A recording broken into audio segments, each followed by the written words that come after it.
Hello, my name is Alan. Today I'm facilitating the first of four, I think, sessions of my PBTA hack for playing in the Glorantha of my youth, which I'm calling Rune Seekers. And we are playing in the context of Rone County, which will mean something to those old Gloranthan hacks. So this is a game. Glorantha is a Bronze Age world. It's a world where magic is very present, often encoded in runes. Um, those runes often rule people's lives. Some of that magic is helpful, some of it's not. Um, and we are going to play using I think 1982, 3, I forget, the box set of Borderlands, which was a campaign in 8 adventures, as I remember. We won't necessarily use all of it, but it provides a nice, neat kind of package, I think, to framework this. And the players can find the locale on the maps if they want to look at the map tabs. Um, we are go the players are going to take the roles of rune seekers, the characters, the player characters, and they are beginning their employment by Duke Rouse of Rone, uh, who has been. We don't quite know why he's ended up here, but he's been granted lands here in a wilderness, really, a river valley in a wilderness. Um, Presumably, something didn't go well at home, and he's been exiled or otherwise placed here.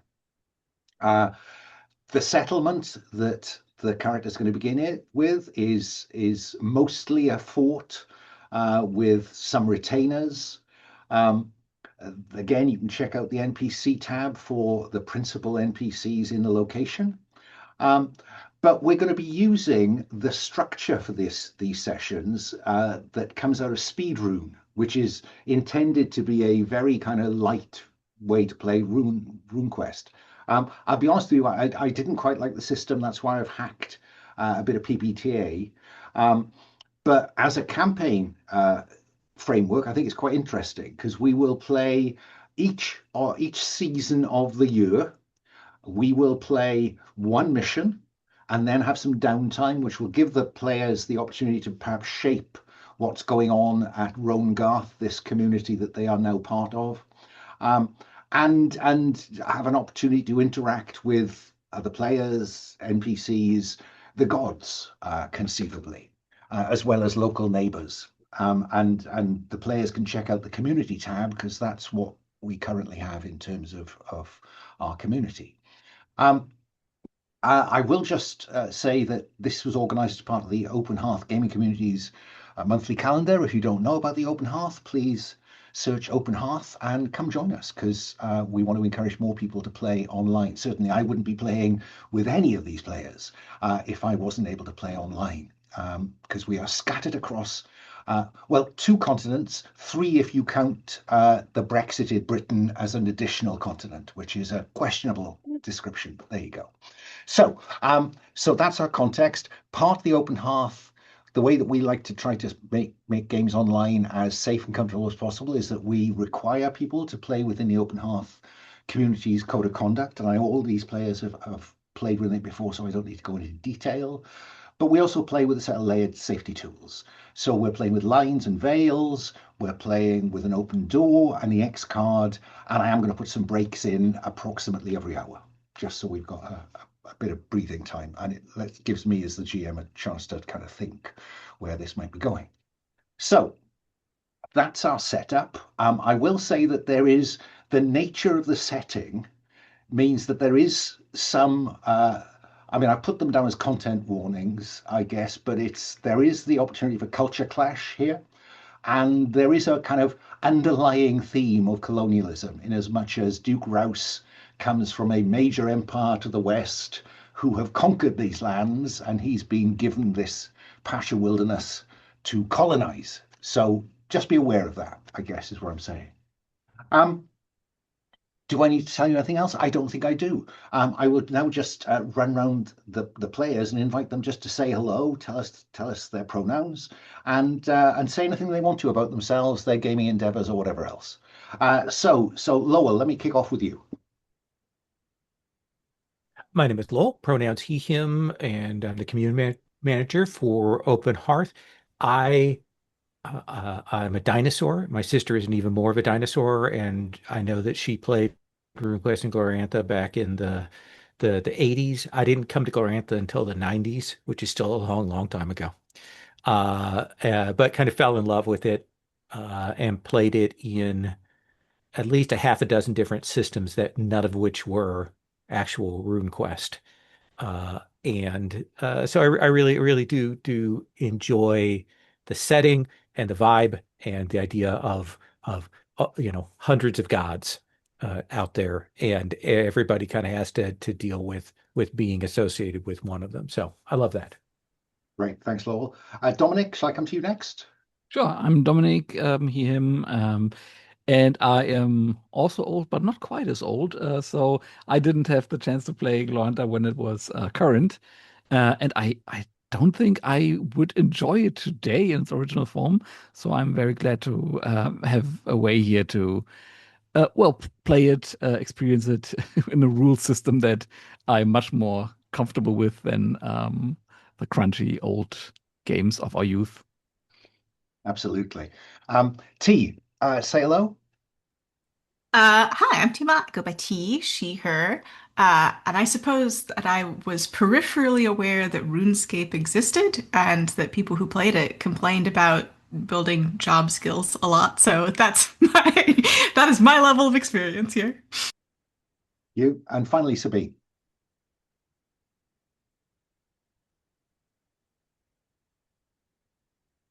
Hello, thank you. Yeah, my name is Sabine. I use any pronouns. When I was young, that was a while ago, I sold RuneQuest in a shop. I didn't play it myself. I wasn't too invested because it was another fantasy system, and if I wanted fantasy, I could play D&D, I guess, or whatever we were playing at the time. And I never had anyone to run it for me. It had duck people as characters. I remember that. I remember thinking that was slightly ridiculous. I have played it before with Alan on the Open Hearth, or that might have been the precursor, the Gauntlet. I don't know, but I have done that before. But I don't. I think we PVDA'd a little because I don't remember trying to stack up job skills. So Enough yeah. said. Enough said. So we're going to run through character creation very swiftly, I think, because like any PTA game, it's just a matter of making some choices. But first of all, I wanted to find the community. And I will just share the screen here for a moment.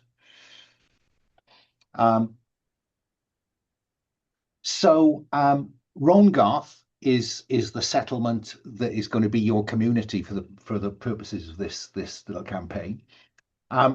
Community attributes. The community has a number of different attributes. And what I want each of you to do is to roll a couple of dice. Now, I would normally have put a link to a dice roller, but if you check out the Rune Seekers tab, you will see that there is a dice roller built in. So if you click on that, up will come some numbers, and they are random, I'm assured. So with that in mind, let me, in the order I can see you or not, T, would you like to roll me 2d6 for population? Absolutely. And Hmm. use any one of those characters. Two sixes, boxcars. 12. Okay. At the start of play, roll 2d6 for each attribute, but if 1 or 2 is rolled, set the attribute to 10, but threatened. If 11 or 12 is rolled, set the attribute to 2, but protected. And there are details here about what that could mean.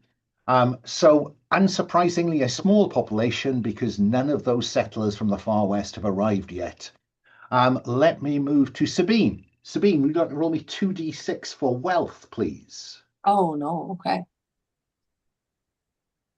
I've got a 5 and a 6. Wow. Okay. Your dice roller is really nice for your settlement. Probably don't have any food. So that is So it's 11. Yes. So 11 or 12. Again, wealth is 2, but it is protected. It looks like the Duke has arrived with very little cash in hand. Dominic, what about food? 2d6. It's a 2 and a 6. Which makes it 8. So the one thing that we have is a stack of stuff in the granary, which is a good thing. And finally, roll. Would you like to roll for the community spirit?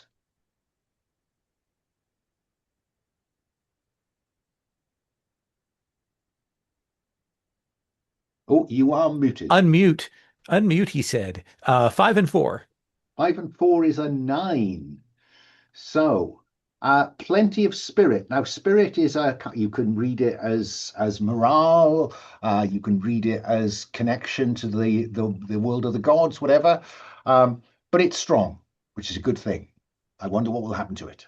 So this is our this is our outline of the community that may go up and down during play, and if you can get one of them to 10, then you get a benefit of if you can make the justification between that characteristic, that attribute that sits at 10, and something your character is doing, then bingo, you roll with advantage.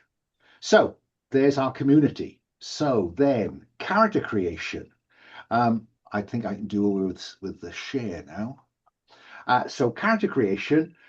If you want to check out the Runeseeker tab as I read you through it, first of all, we need to decide which god or which cult you are an initiate of. Now, a couple of you expressed some interest previously. I think, Lowell, did you express an interest in Orlanth or Argan Argar? Yes, I did. Is one of those a particular favorite? Gosh, I think I'm going to go with Argan Argar. Okay, well, you'll find Argan Argar over there in grey. Yep. A human initiate of a troll god. Sabine, I think you also expressed an interest. I did. I expressed interest in Yalmalio, or maybe Was it Daka Fal? Daka Fal is the other one, yes. But if I have to choose, or if I get to choose, I'll choose Yalmalio. Okay, so over here in yellow, that's Yalmalio. Okay. Dominic, I don't know if you had a chance to have a look at them. I did, but I will, as always, just roll a random one after everybody has had a pick. Well, I'm also rolling randomly, so one of us is going to have to roll first, Dominic. Then I'll just go ahead and roll in the 8. That's a 7, so from left to right, that leaves me with 1, 2, 3, 4, 5. Which ones are taken? Argan Argar and Argan Argar and Yalmalio. And Yalmalio. Okay, then sorry. Once more. I 1, 2, 3, 4, 5, 6, 7. That leads me to Daka Fal, the Judge of the Dead. Okay, the Judge of the Dead. T, are you going to go random? I have, and I have rolled Humakt. Fine. So that means I can hide Orlanth, Stormbull, Lancor Mai, Ernalda, Isseries, and then at this end, Urmal the Trickster. So there are 4 initiates, one of Humakt, one of Argan Argar, one of Daka Fal, one of Yalmalio. From left to right then, because I lack imagination, what I'd like you to do then, please, T, in terms of your Humakti, you will see there are 2 runes associated with Humakt, the Death Rune and the Truth Rune. Each one of those shapes your character's traits. So would you like to select from that drop-down box that's marked trait? And if the rest of you want to do the same thing, then we can just read across them when everybody's made some choices.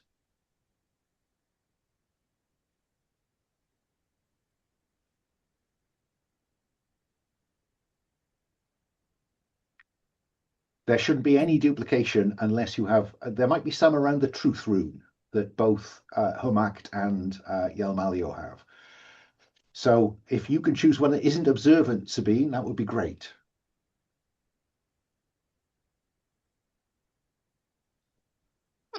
I'm going to go with Okay. ruthless and observant. Okay, so our initiative Humakt, the god of death and war, we have ruthless and observant. Our god of the surface darkness, Argan Argar initiate, is persistent but caring. Our initiative, the judge of the dreads cult, Daka Fal, is dedicated and spiritual. And our initiative, Yelmalio, preserver of light in the dark, is warm and fair. Hey, next, you will see there are 4 character attributes: wit, might, finesse, and grit. If you hover over them, you'll get a little note that tells you what they're for. But you are going to apply +2 to one of them, +1 to one of them, 0 to one of them, and -1 to one of them. Now, you may want to check out what your cult skill is, because that's the skill you're going to start with that you have to have. Trained is an interesting one. That will allow you to add 1 to an attribute. Okay, yeah, because I'm trained. I've gone to the gym. Exactly. I was there. Yeah, an initiate of the Sun Dome spends a lot of time training in the militia.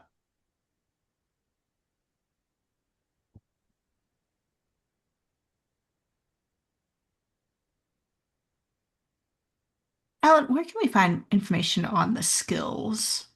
There's a tab called Skills and Magic. So there is. If it's not obvious, then I think and if you're lucky, they're even alphabetic, that list. Fabulous, thank you. Yeah, that should have been obvious, I would say. There's a lot of tabs. I find it very difficult to come up with a character keeper that doesn't have a lot of tabs.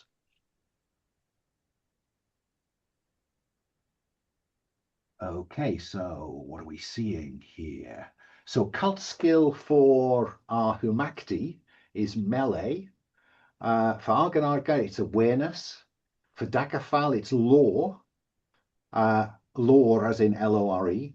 And for our Yalmalio Sundoma, it is trained, which means that once you put -1, 0, +1, and +2 in, you can allocate another +1.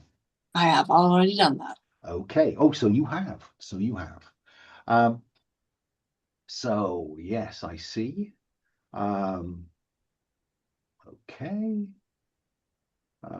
Looks like everyone is done. Fine. Okay. So the Humakti focused on might with very little finesse.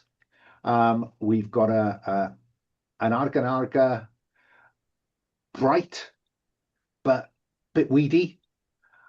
We've got Daka Fal, which is bright but not particularly gritty, not a lot of endurance in there. And we've got a Yelmalian who is strong on grit and not over bright. Okay, so next, select another skill. You'll notice there's a level 1 skill. You are level 1. Every time you go up a level, you get a new skill. But now you can select your level 1 skill. And again, it's up to you if you want to duplicate something that somebody else has already got or whether you want to spread the skill base. Just be aware if you get the same skill, that will divide the spotlight between you.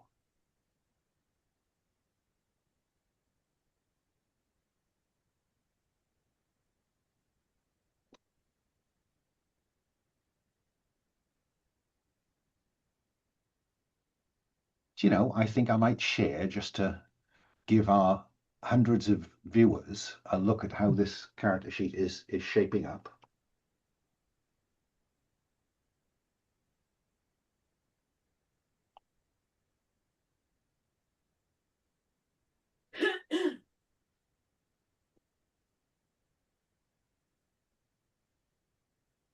A stealthy initiative Daka Fal. Oh, Argan Argar interested in a bit of healing. Leadership for Humakt. Oh, yes. Yes, Humakti to the front. What about our Sundoma of Yelmalio? I'm thinking, but I think I might go for artifice. No, artifice probably uses wit, so not really good at that. I think I'm going with survival. Okay. Sorry. Okay. Next, we need you to get an heirloom that you have brought from your homeland. And if you want to know where your homeland is, you go down to about row 60. The Humakt is a Grazelander. That'll mean nothing to you, but it may be something to someone who knows Oh. Glorantha. The initiative Argan Argar comes from the Rockwood Mountains near the Troll Lands to the north. We'll come back to our initiative Daka Fal, perhaps. And in terms of nearest to the location, somewhere maybe a week north of here is Sun County, where our Yelmalio hails from. So nearest to a local adventurer made good. So yeah, an heirloom. Now, I think it would be helpful if these were different. I'm going to start. I started with tea last time, I think. So again, because I lack any sense of adventure, Lowell, is there an heirloom that that attracts you? I Yeah, appreciate it's quite a long list. I think I'm actually going to take the finely made weapon imbued with Okay. spirit striking. Okay. And we'll argue which of them is finely made and decorated and imbued with the spirit of striking, which you will find details of on the spirit magic skills and magic tab. What about Dominic? What about our Daka Fal? The ancestors saw fit to give me a small statue of a pointing figure that allows me to summon a spirit of knowledge Once per season. Okay. What about our Yelmalian? I'm looking either at yes. I mean, there's a fire starter imbued with the spirit of ignition, sounds interesting, or a lantern imbued with flare spirit. But I'm also a little partial to the awakened small animal companion that can help me with things. Maybe I have a lizard that helps me command a spirit of fire or something like that. Well, because, if you pull it up, because I can't remember what I wrote about it. Oh, okay. Wait a minute. I'll have to find it again. There we go. This one. An awakened small cat, lizard, or bird that commands a spirit of your choice. So check out the spirit magic tab, the skills and magic tab, and make a note in the notes below about which spirit this small animal commands. And finally, T, heirloom. Yeah, the boots of that allow you to leap would be fun, but I think it's got to be the stinky animal fat paste. Right. In the locality, it's called rhino fat. But I don't know which animal you boil down to make it, but you know how to. How dare you ask? That is Well, secret. indeed, it's a secret clan ritual taboo to share, of course. Next, each of you you'll see up there on row 27, coin 10. You have 10 coin to spend, and your various bits of key gear are there on rows 37 plus. So, for instance, if I take broadsword bracket 3, that does 3 harm. It costs 2 coin. Yeah. But I should also remind you at this point that spirit magic costs 3 coins per spirit magic spell.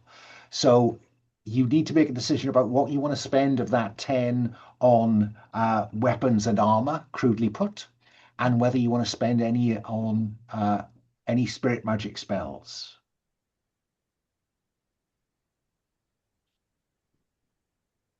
And Lowell has done the right thing in as much as that weapon that heirloom he bought gives him strike, so he's put that in as a spirit magic.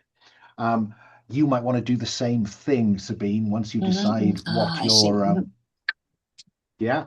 So I was looking for the right place to put it. Okay.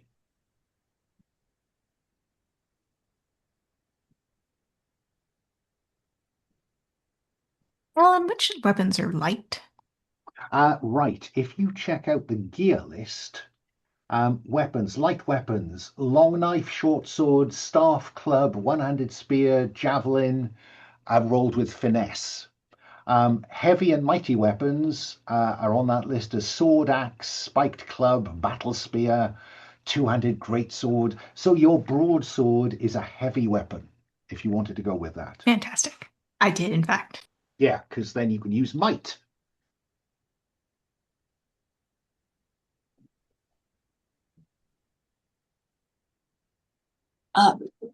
Alan, do we get Mhm. our spirit magic that does not come from our whatever background heirloom thingy? You can spend 3 coin to have any one of the spirit magics you I like, see.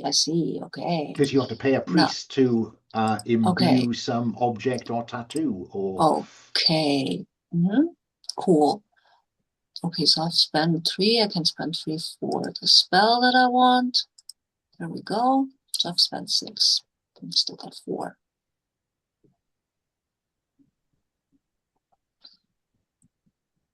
So I could have armor or another spell. I just want to make sure, Lowell, that you've spotted that that spiked club will be rolled with might.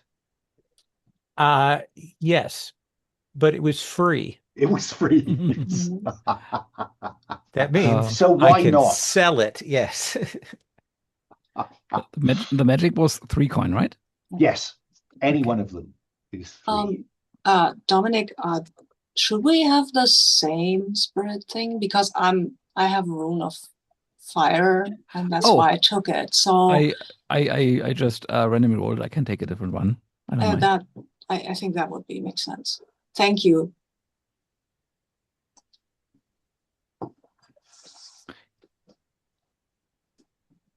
Yeah, by all means, consider the runes you are dedicated to.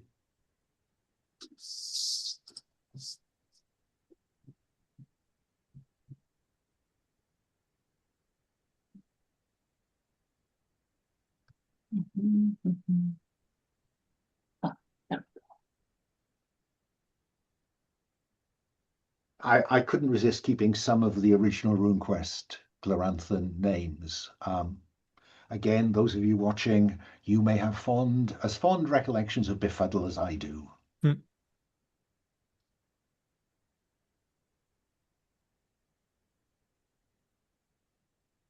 Okay, so it looks like everyone has spent 3 coin on a spirit magic spell.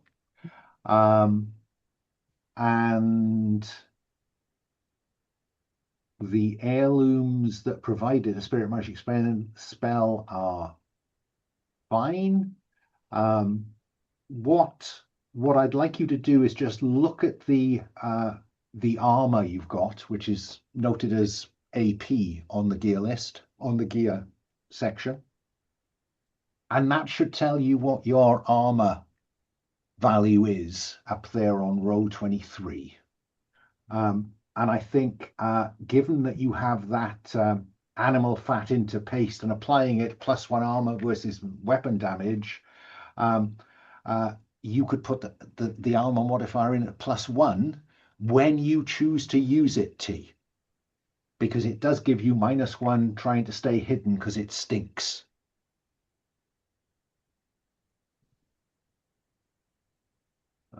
Okay. And the other thing then that you should be able to do is tell me how loaded you are. Because for every tick that you have put in the gear section, that is going to add up to 1, 2, 3, 4, 5, or 6. And so, for instance, our Humakti with 3 ticks of gear, that is light load, 1 to 3, quick and inconspicuous. Our Argan Argar initiate is carrying a little more. That spike club may be free, but it ain't without weight. Yep. So that's medium. That's typical. Everyone else looks like they are lightly loaded. You also have that riding animal, which gives you some sense of you could transfer things to the horse or grazeland a pony in the case of our Humakti. Stocky and sturdy and can carry a lot. We've sorted out spirit magics. Okay. I now need you to select one rune magic. This relates to your god. This is a gift from your god. Um, they're often quite vaguely phrased, so it'll be about when you use them. To use them, you will spend favor, of which at this point in the game you don't have a lot.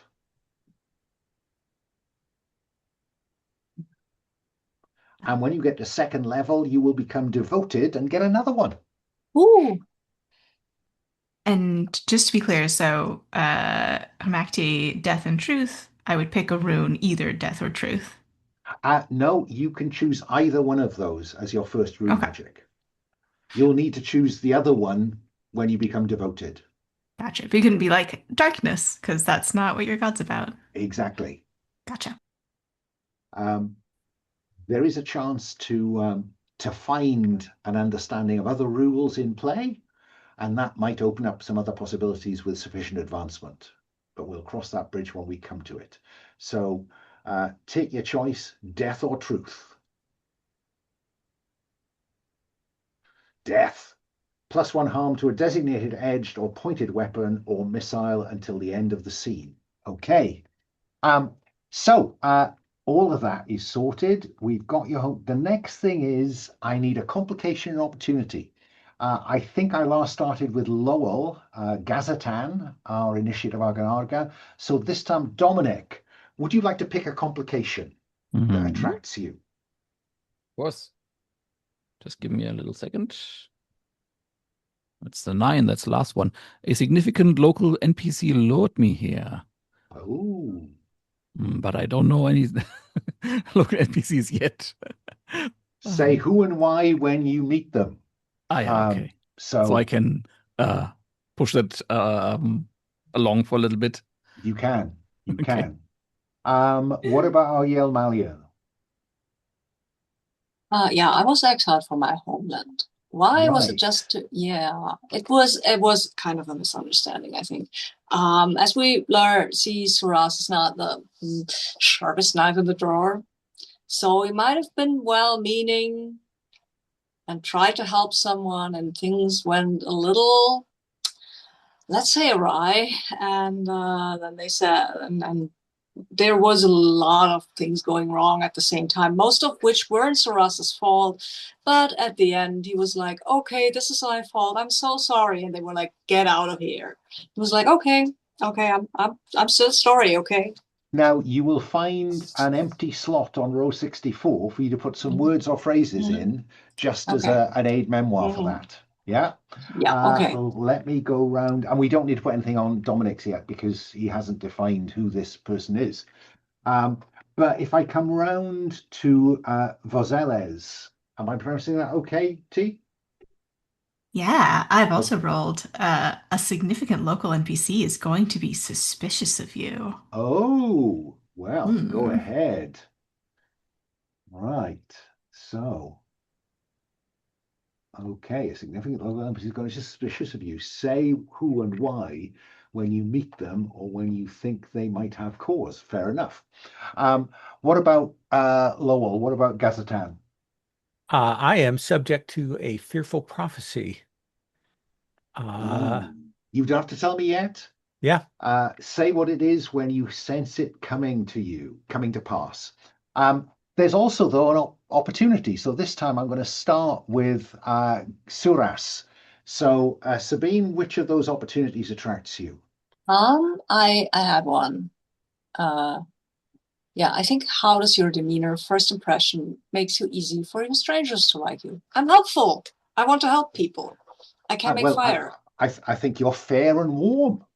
I'm also fair and warm, but I'm also very helpful, which is what led to my exile. So I think this all ties together. Fair enough. Well, if you just want to put a couple of words in the slot underneath that, that would help me. Thank you. T, what about Vozeles' opportunity? Yeah, I rolled for this one. What makes you feel you have been drawn to a place when you arrive there? And I think as a Humakti, the scent of death on the air. Ooh, well, if you want to put on row 67, just put something in there to that effect. That would be good. Lowell, Gazatan, it looks like you've chosen, you know something about a significant local NPC or place. Say what when you encounter them or it. Okay. Yeah, Yep. fine. Then finally, Dominic, you have sworn to do something or perhaps not to do a thing. Say what when it offers an opportunity. Okay. Mhm. And if you are interested in if you're looking for some names, if you look on the NPC tab, there are some names associated with each of your localities. So there's a Grayslander there. There's the Argan Argar from the Rockwoods. You want to use them. Adopting a troll name, perhaps, but Gazatan would work. So if you check out your homeland, you can find some indicative possible names. Now, the interesting thing here, Dominic, is that an initiative of Daka Fal believes in ancestor worship, crudely put, in those that have gone before. So you could come from any one of those places. Mhm. And since I don't know anything about any of them, I'll just roll the Sarterite. Fair enough. So Sarterite it is. If you could just make a note of that in your note section, and I will give you something on them. I will pop this down underneath your character. This is what people think of Sarterites.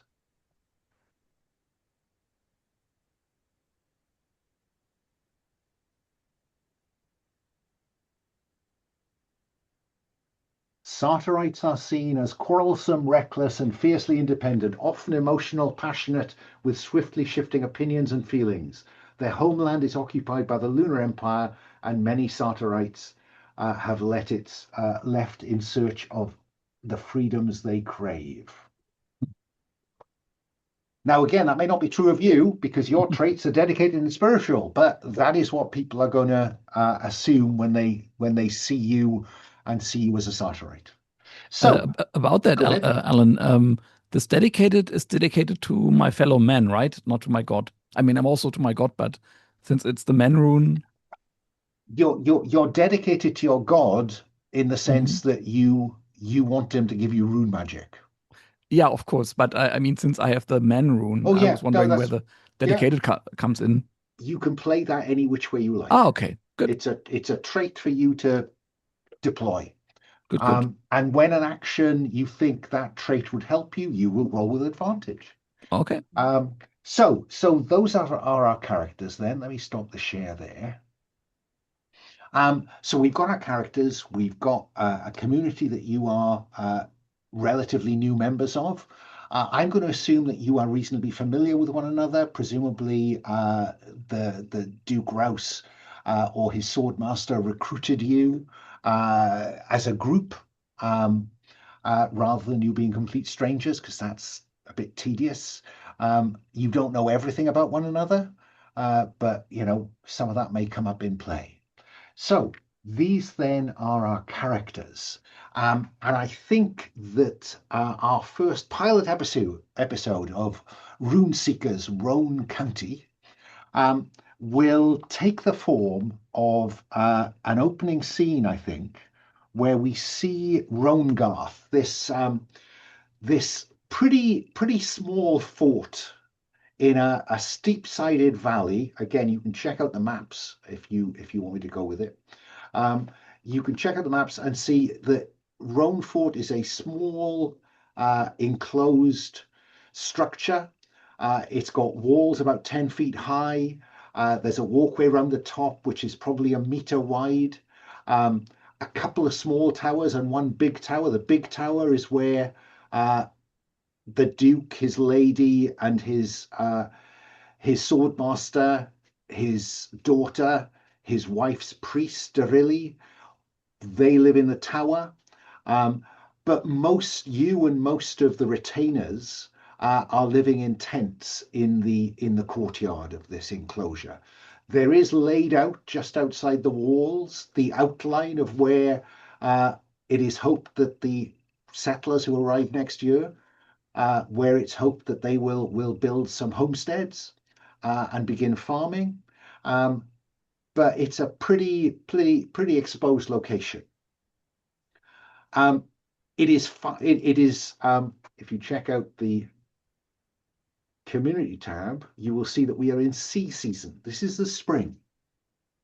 So last winter's dark season, storm seasons, snows have melted from the heights about at the top of the canyon.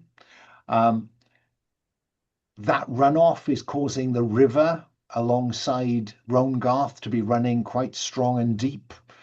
The streams running down from the canyons are running fast and a bit deeper than usual. It's rained every couple of days for the last couple of weeks, and so it's a bit muddy underfoot in the center of Rongarth, simply because lots of people are trudging about. And that is what I guess you see as we see you crossing that courtyard in the center of Rongarth, having been summoned by the Duke Swordmaster Dane. You'll find all of those significant NPCs in the NPC tab if you want to know more about them.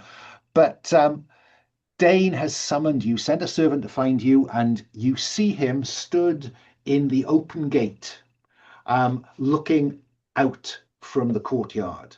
And as you get close to him, you can see he's watching an incredibly tall person loping away. This guy must be 8 feet tall, maybe a bit taller than that, with a very ornate top knot. And he carries a big spear and a shield, and he's running away, loping away. And as you come level with Dane, he kind of gestures to this running figure and says, Agimori, man and a half. He's one of a local clan. Their range sits on the Duke's new grantlands. And he's brought a request for justice to us. He says that his clan is in an argument with a group of Morkanth, one of the beast men of Prax of this part of the world. And again, if you want to check out the NPC tab, you'll find an example Morkanth there, Kareel Keenclaw. There's an argument. I don't know what it's about, but I need you to get to this location at the head of the valley where they're having some kind of powwow, and I need you to sort it out. We can't afford to antagonize either the Morkanth, there's a lot of them, or the Agimori. They're a smaller group, but they're very potent. You see that big guy? He's small. So I need you to get out to the head of the valley, find out what the argument's about, and sort it out. Sure, we can do that. Any questions? Can we make any promises? I mean, if they say we need this and that, I don't know. You know that the Duke has ploughed almost all the funds he brought into building this. You can't promise money. No, I didn't. No, of course not. No, it's like promise them to tell them stories or invite them to a harvest feast or something. That was more my thought, like community building with them. If you think that will work, it usually works. Then you know I'm willing for you to try it. Just don't commit us to military engagement or money. Okay. Okay. I won't do that. I won't do it. Any other questions?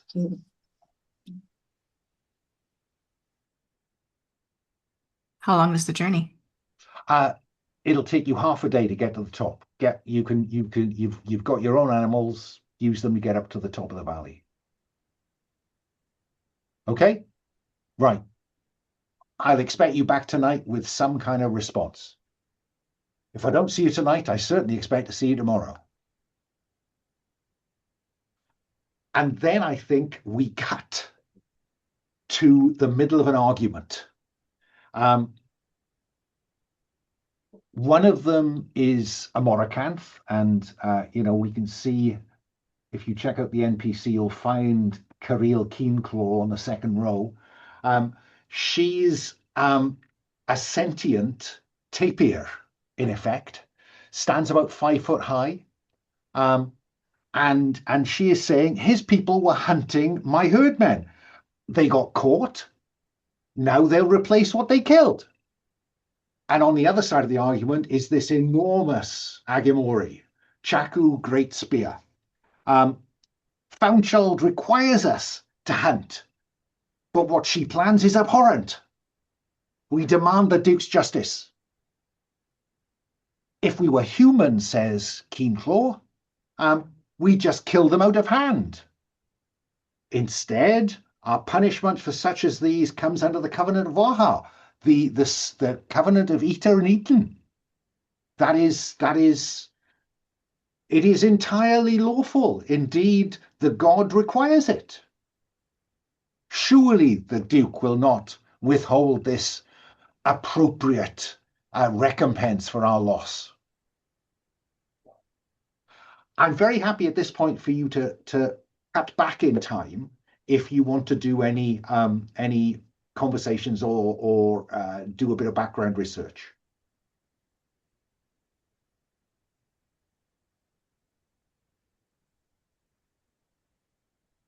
What is the specific restitution that Keenclaw is asking for? Is it to hunt them in turn? Is it? Yeah, good question. Now, I think, if I'm not much mistaken, we have someone with a skill in law. Mhm. So why don't we engage with the mechanics? Yes, please. Argrath, our Sartorite follower of Daka Fal. Law is an understanding of the mystical, the spiritual, the religious, if you like. And so I'll tell you for nothing that in the god time, back in the god time, Waha, one of the great gods of this part of the world, he asked people and animals to draw lots, and some lots made them potentially eaten, and some lots gave them the power to be the eater. The eaten were given permission to feed and grow and spread, and constitutes the herds that are kept by the various nomad tribes. The eaters were granted sentience and the right to hunt the eaten. But there was one group of humans who refused to listen to the covenant, and Waha cursed them to be herdmen. He took their sentience away. So I can tell you that for nothing, just on the basis of law. But if you have any other questions, you'll need to roll. And who were these herdmen? Okay. When you arrive at the encampment where the Morkanth and the Agimori are having this argument, the Chaku is there with about 20 of his warriors, but there must be 50 or 60 Morkanth, with more arriving all the time, and a herd of 200 herdmen. They are humans, they are naked, and they have a bovine blank look on their face. Can we do something about this? Because I put a line on cannibalism and eating human-ish people. I don't like that. It's a tricky one. We won't see it. We won't see cannibalism. but it's going to be difficult to get round the fact that it's part of the setting. Can we just veil them then? Well, I Is was that going to, I was going to say, Yeah, let's okay. Let's we veil won't it. see any cannibalism, Okay. but in terms of the kind of religious setup, and we'll refer to them as the herd beasts the herd beasts, better because still. Yeah, for the I like purposes that. of this, Thank yeah. you. Fine. Yes, thank you. So, yeah, sorry, Dominic, was Argrath wanting something else? No, so the answer to my question basically is it's none of those two squabbling parties. It's a third group. Um, The do I herd want? beasts belong to Mhm. the Morkanth. Okay. And they were hunted upon by the The Agimori. Yeah. Agimori. So it's basically they have a herd of these things, and the Agimori came and ate some of them, and they are saying, Killed "Yeah, two of we're them. yeah Killed two of them. we're basically hunters, and that's what we do." And the others say, "Hey, wait a minute, that you can't eat our stuff. Yeah, That's they could have ours." hunted any other kind of beast. Exactly. Yeah, Can't be and the the only thing. Yeah. Okay. restitution. And what specifically is restitution? They don't want to hunt on the hunters now, right? No, they want to convert the two captured Agimori into herd beasts. Ugh. Ugh. So I think I'm going to step forward and I will say to the Agimori, followers of Lodril, Agimori, you who serve tall, so tall, you have existed in parallel with the other tribes of Waha's people throughout this region for so long. Why is it that this day you took it upon yourself to do this? What drove you to do this and to break the peace between your tribe and the other tribe? That is the question that begins, because you've asked for justice from the Duke, and yet you have broken the peace. So why? I think I'd like you to roll with wit, please. Absolutely. Do you think you have a trait that might grant you advantage? Because you don't have a skill that will grant you advantage. I don't, but I do have my glamour, which I will invoke now. Okay, so you become more attractive and charming. Roll wit with advantage to exploit these characteristics. So Okay. let's see how that flies. So the way to get all three dice is to tick the dice roller button and the advantage disadvantage button. And that should Okay. give you 3 dice.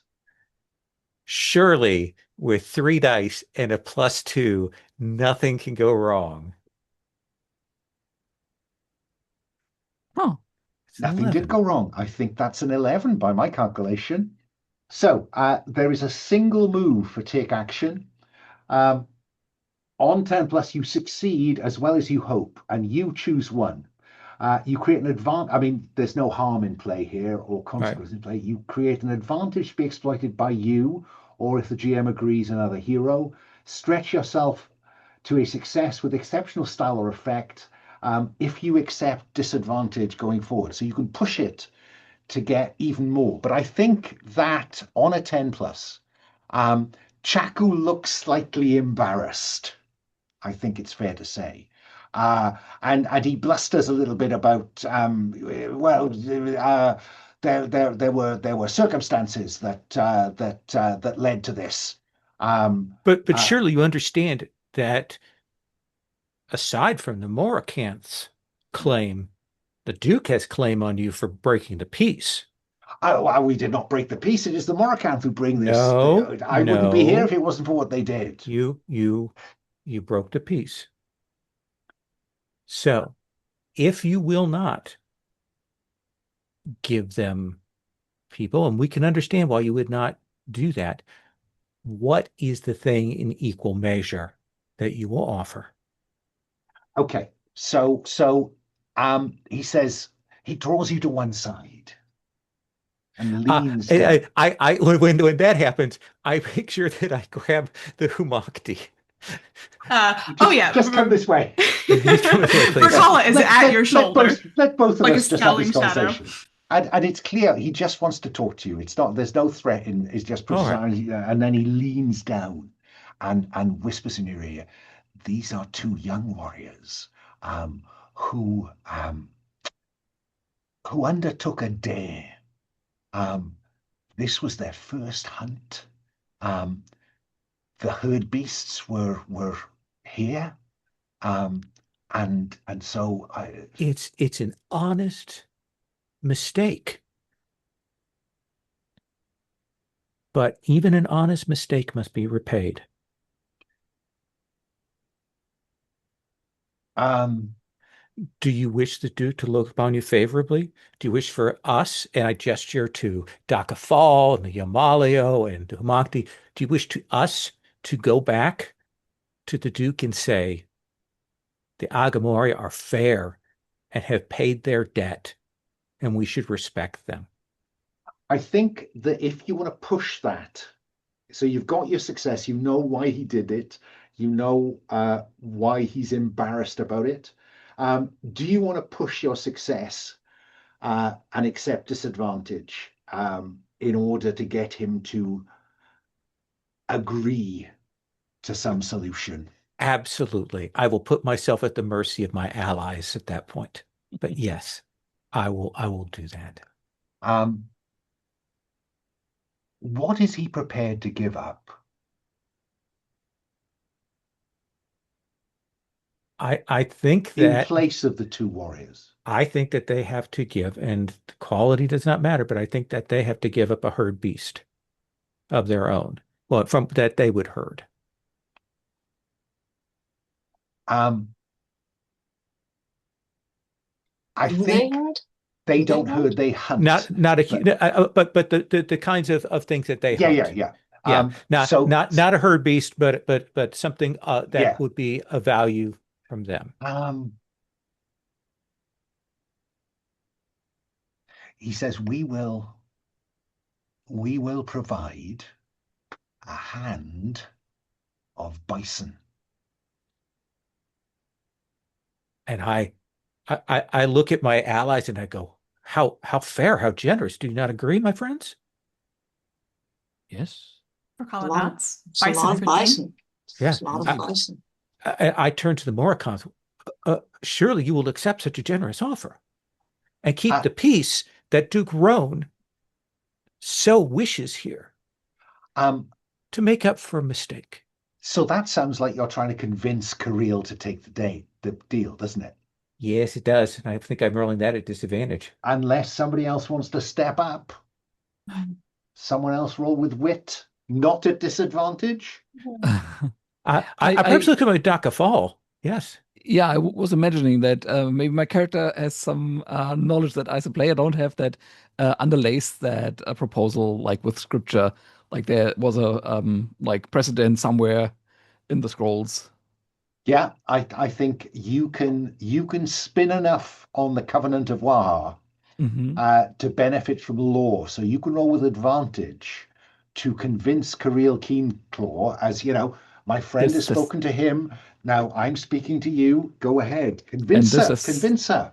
And this has happened before, 500 cycles ago, and that avoided a big war. And why shouldn't that be good enough for us here? Indeed, it seems to me to be the most wise choice to make for you to accept this proposal. Let's see how wise her choice is. So I'll just click the advantage. Is it and the dice roller. And the dice roller. Din din din. That's a 10 without any modifications. That is no, 12 without any modifications. 12 plus 1 for wit, 13. So on 10 plus, you get what you want. She kind of strokes her jaw, her long, narrow jaw, and looks at the other Morkanth around. And you can see she's doing the calculation, which is she can sell 5 bison for a lot. and use that funding to buy more herd beasts, more than she's lost. And she nods sagely and says, on this occasion, in order to keep the peace with this new duke that you serve, and so that the Agimori and we can continue to rub along comfortably together, I will return these two warriors, these hunters, these killers, once the bison are delivered. And Chaku kind of, he'd like to take those warriors away now. You're not sure he trusts her, but I think he trusts you. Because you've both rolled well on that process. So I think that's okay. We do not have to return till tomorrow. We can camp here overnight. I will send warriors now to the bison riders, and we will cut out 5 bison from their herd. They are slow-minded.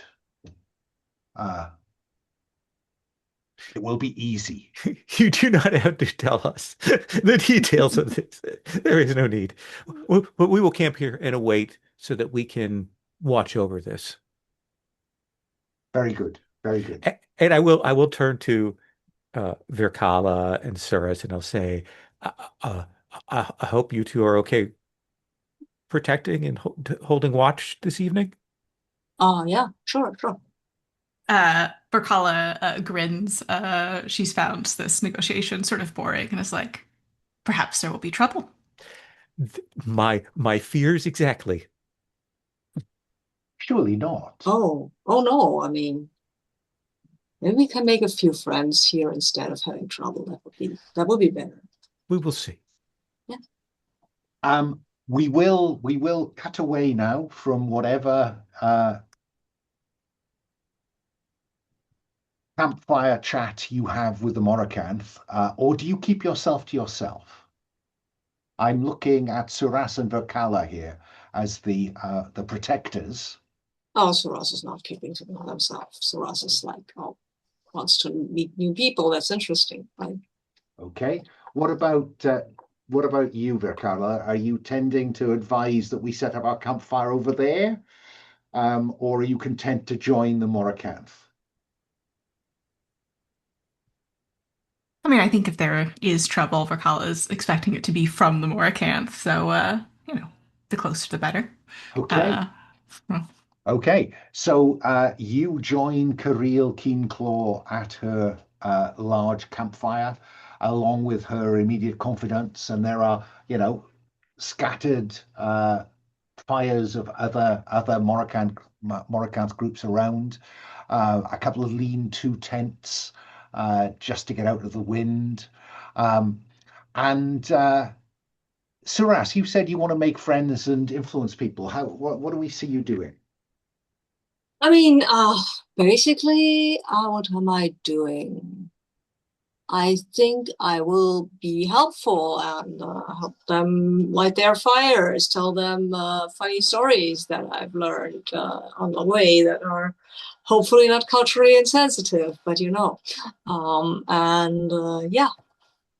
And I'm bigger and stronger than they are, so that might be helpful, like carrying things. Okay. Making faces at children, things like that. Well, I think that sounds like you're trying to be friendly and outgoing and witty. Yeah. Yes. Well, witty is not so much my forte, but I will roll it, of course. Yeah. I mean, is there anything, because it seems to me that is just straight with -1. Nope. I know. But I am warm, so maybe that helps. Oh yeah, I'll give you the benefit of warm. You can roll with advantage. How do I do that again? You hit the dice roller button, and then the advantage disadvantage will add a third dice. I hit the dice. I rolled a 2 there. That's not great. That's interesting. Is everybody else Okay. seeing that? I think Sabine's using the GM dice all the way on the Oh, Oh, sorry. I'm sorry. I shouldn't You've got do. your own Oh, set. okay. Where is that? Where is it? Up there on Under your lane character. 10. Oh, I see. I see. Okay, okay. And then Okay. we're really hoping that you're going to do well with that third dice. No, I Oh, don't. wow. Right. Okay. I mean, I rolled a lot better with the GM dice. That was the good roll. Don't we all? 6 minus. You fail. The GM chooses Oh, okay. 2 from the 7 to 9 list, Okay. or the gods are less generous. On 7 to 9, you suffer harm from the world or a foe. You take a harm aimed at someone, something you will protect. They use their magic, poison, or some other power against you. Huh. You attract attention you'd hope to avoid. You find yourself at disadvantage. I'm going to put you at disadvantage. Okay. And I'm going to have you attract attention you'd hope to avoid. Okay. The attention is there's someone moving around in the herd beasts. Okay. You don't get to make many friends among the Morkanth, but as you're wandering about, you think someone's out there trying to take some herd beasts. Oh no. Okay. I'll go and find Virkala because I think she was waiting for an opportunity like that. Right. Oh yeah, she's sharpening her sword by the fire, ready. So Okay. it's not yet dusk. It's dusk, but you're not yet abed. So all 4 of you are awake around the fire with Kirill when Surass comes back. Surass, do you make this announcement so everyone can hear, or are you having a whisper in Virkala's ear? I'm not very good at whispering things. I'm not that kind of person. I am going down where everybody is, and clearly the Kirill will hear this. I will say what I believe is quietly to my 4 friends and Kirill, who will hear it as well, because, well, I will say, there's someone among the herd beasts. I think there might be planning something shady. And I'm looking at Virkala mostly. Maybe we should go and check that out. And that's in Kirill's hearing. It's surely yes. I mean, She jumps to her feet and says, "They're back!" And that's where we'll take our first break. No. Is 5 minutes long enough? No. 10 minutes? Okay, that's what. Okay. 10? Okay, 20 past the hour. See you in a moment. So we come back after our first interval with a level of chaos, I guess. Over the remaining hours of the day, perhaps 30 or 40 more Morkanth have arrived in bands with their own herd beasts.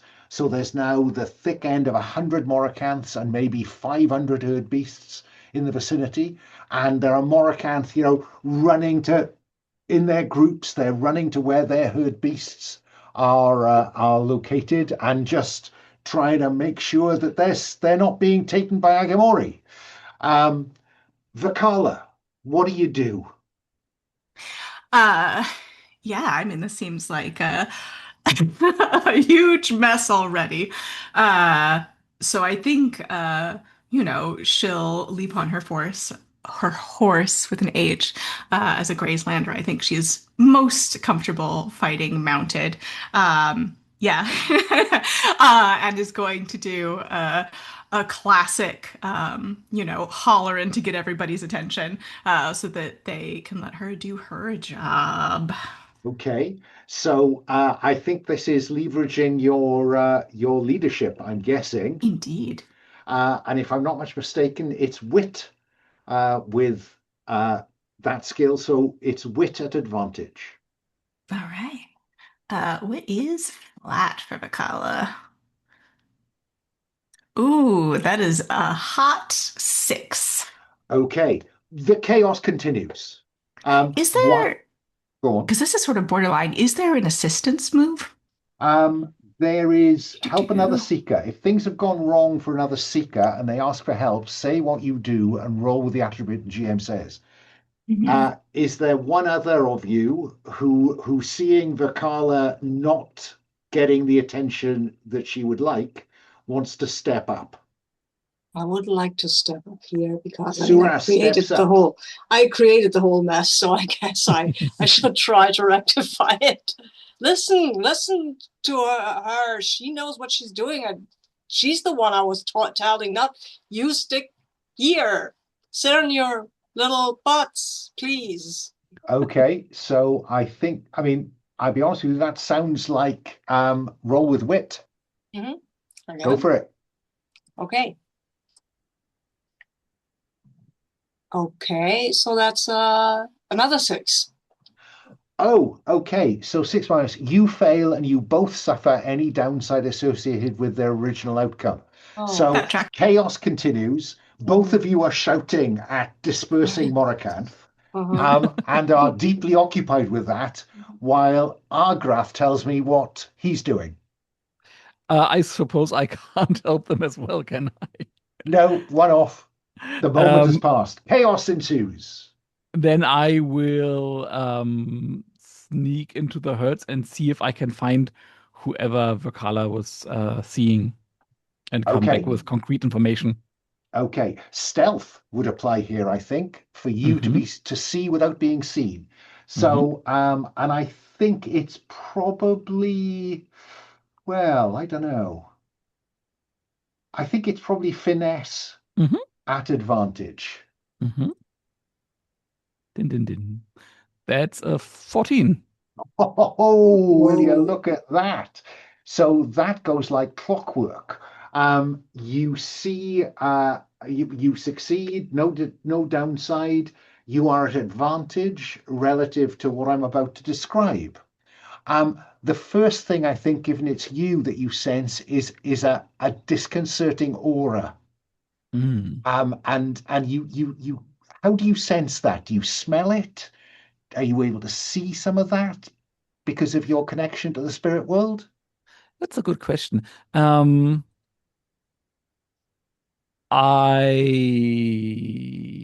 just have a little think about that.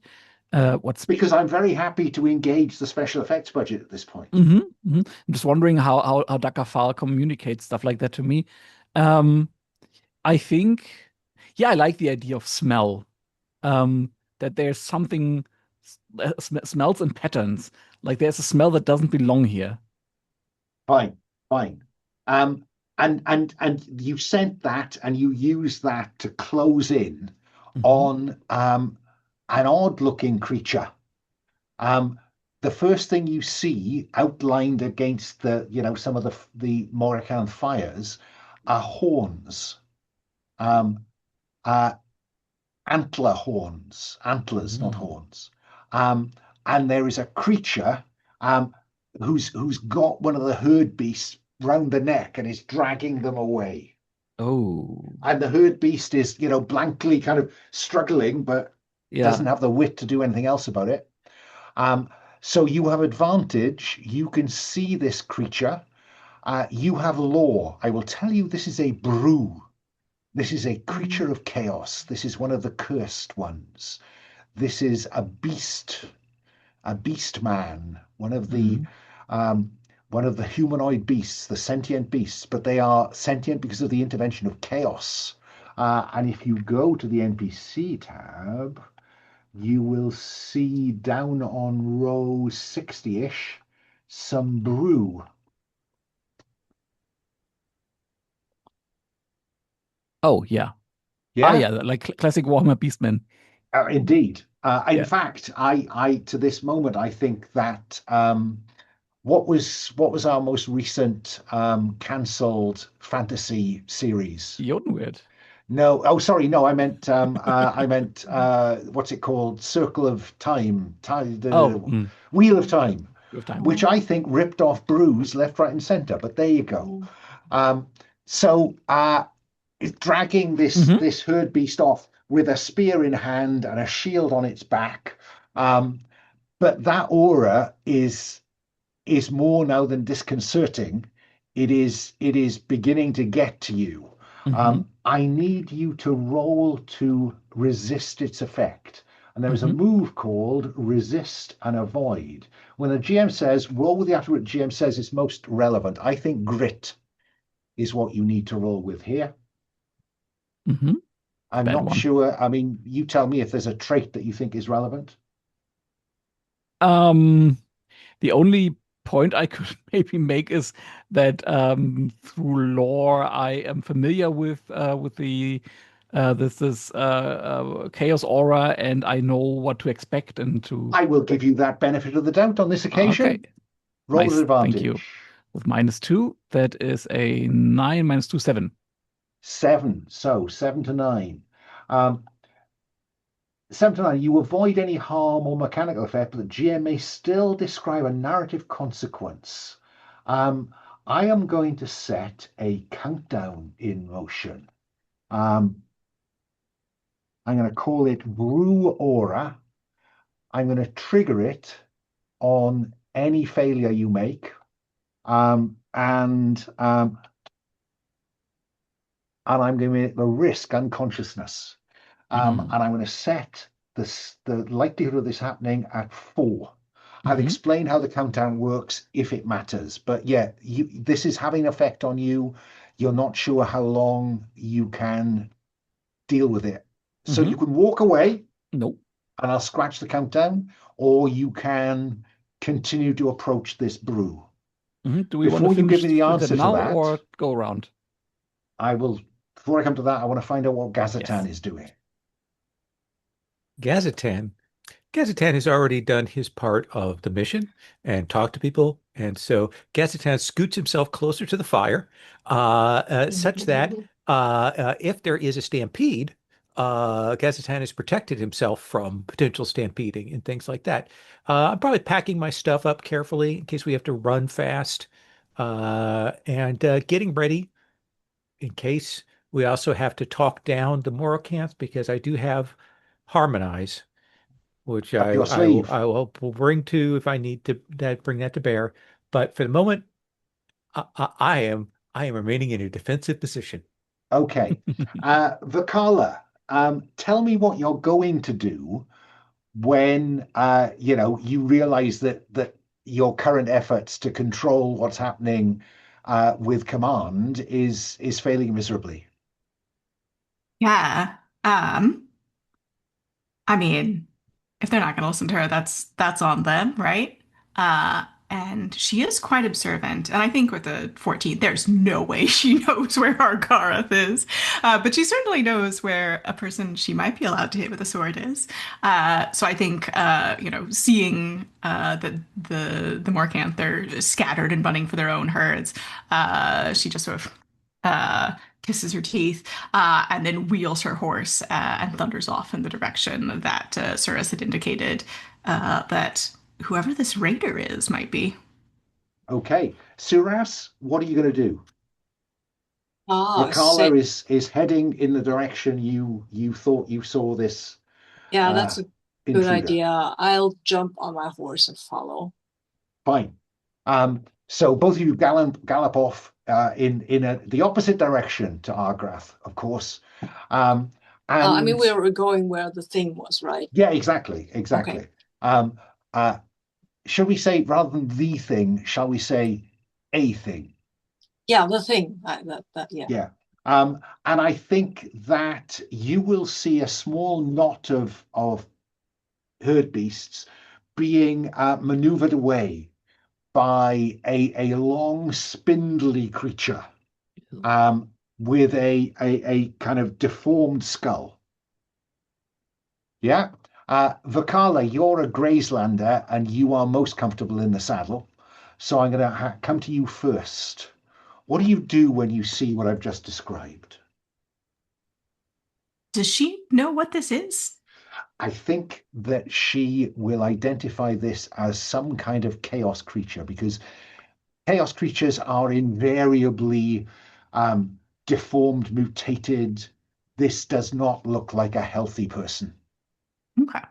Uh, and as a player, don't have that much lore knowledge, but this is not the sort of thing where a calm conversation over tea is going to resolve this, probably. I think that's probably true. Yeah. God of death and war. Yeah. Chaos, cannot be allowed to stay in the world. Yeah. Yes, I think she can feel her blood singing in her veins, and her sword is in her hand, and her horse is underneath her, and her foe is before her. And what is more right than to attack? Okay, so we're going to take action. Every time you attack something, you Lose pay one for it with health, one right? health. Mm. So reduce your health by one, and then this sounds like might. Oh, absolutely. Big Okay, overhead swing. okay, and I will give you advantage for your melee skill. So off you go. All right. And in case it matters, this is with the broadsword. I guess that's her only weapon, so of course it would be. Uh, 9. 9. Okay, 7 to 9. You succeed. Apply harm to the foe. So how much harm does your 3, I believe. 3? Mhm. Okay. Wrong one. Hang on. And I do do do. Uh, Uh, and choose this is a one. sidebar, a mechanical question. Mhm. So I have the rune magic sharpen. This is something I would have had to have chosen to do ahead of time, right? Yes. Okay. Yes. Yeah. I mean, you're welcome to, because there's use rune magic. When you want to benefit from rune magic, implore your god for help and roll plus current favor. Mm. Mm.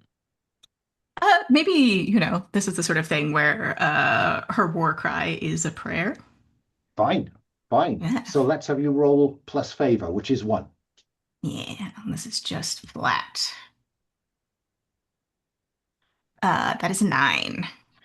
The god grants you the described effect of the spell at the cost of 1 current favor. So favor goes from 1 to 0, but you get that plus 1.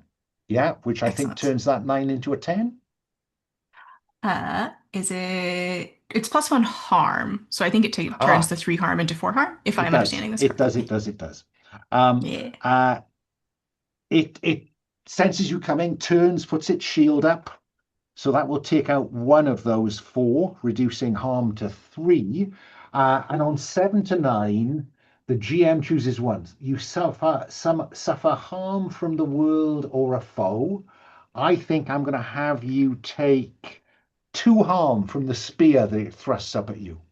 And so if I Yeah, have 2 armor, that is 0 harm? exactly Excellent. so.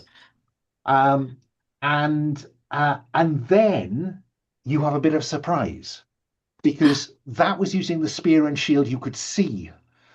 Then the two-handed axe it's holding in the other 2 hands that it possesses launches over the top at you. That's so many hands. That's a lot of hands. That's Too too many many Uh, hands. It has another pair of limbs attached behind its shoulders. And this axe arcs up and will do 3 points of harm. Again, the armor counts. 1. Excellent. She did not get sneaky before this, though, so that's just reduced by 2. Yeah, and I think the first blow, perhaps she manages to bat aside with her shield, but opening, her shoulder to take this next hit, all unknowing. Yeah, I mean, it's an appropriate surprise, isn't it? Oh yeah. Um, Surass, you see this happen. Um, uh, Virkala reduces her health, 1 to make the attack, another one from that second blow. What do you do, Surass? I think while I am taking out my bow, I will also call out to Yamario to give us a little bit of illumination here, and also let's see what this thing really looks like. I'm throwing a lightning bolt at it. If my favor roll, Oh, if my favor roll works. okay, so let's have you roll plus 1 for favor. Yeah, okay. Okay, come on, dice roller. You can roll well, can't you, please? Yes, you can. There we go. It's a 12. 12, 10 plus. As 7 to 9, but your god is generous. It doesn't cost current favor. So you get a lightning bolt out of the dark sky. And I think, if I remember this, affects up to 4 targets. Yeah, well, I have Close, only 1. armor piercing, Yes, and ignores it makes, armor, yeah, 2 harm, plus 1 if under the sky. we are under the sky. Okay. So So 5, 6, 3 harm. I don't think I need to roll for the effect on them. I think that given the damage that Virkala has already done, describe the effect of this lightning bolt on this other mutated brew. I think as the brew reveals the second set of arms and looms or tries to loom, she's on a horse, right? So, but he's still big, I imagine, right? It's kind of looming there, and he probably grunts some kind of like bovine kind of triumph as he hits Virkala with the axe. Exactly like that. And then Surass rides up and has his bow in his hand, but looks at that thing, and that they were surprised by the extra pair of arms, and who knows what else they got. So they'll call on Yamalio, please, we need this thing to be lit up. And then lightning bolt strikes out of the clear sky, hits that thing, and lights it up. And quite literally. And any other surprises it will now reveal. And it is burnt to a crisp. Yes, and falls over this charred body. I think that though it could affect 4 targets, I think I'm going to give the herd beast sufficient instinct to scatter when it turned to face Virkala. Yes, and also, I mean, Yamalio doesn't need to hit any herd beasts. That's a little undignified. And I think Surass will then say, thanks, Yamalio, that was great. Wow. Well done. Thank you. And then we cut to Argrath, sneaking up on this brew that is still dragging away the herd beast. Morkanth haven't noticed this at all. It's you and it. Yes, I'm scared, cold sweat on my skin, the chaos aura seeping into me. But as in the story of Jorasa and the Shadow Bull, I know that the proper way is to step forward, and I do so from the shadows and ram my knife into the armpit of the shadow beast with which it's holding what are they called? Herd beasts.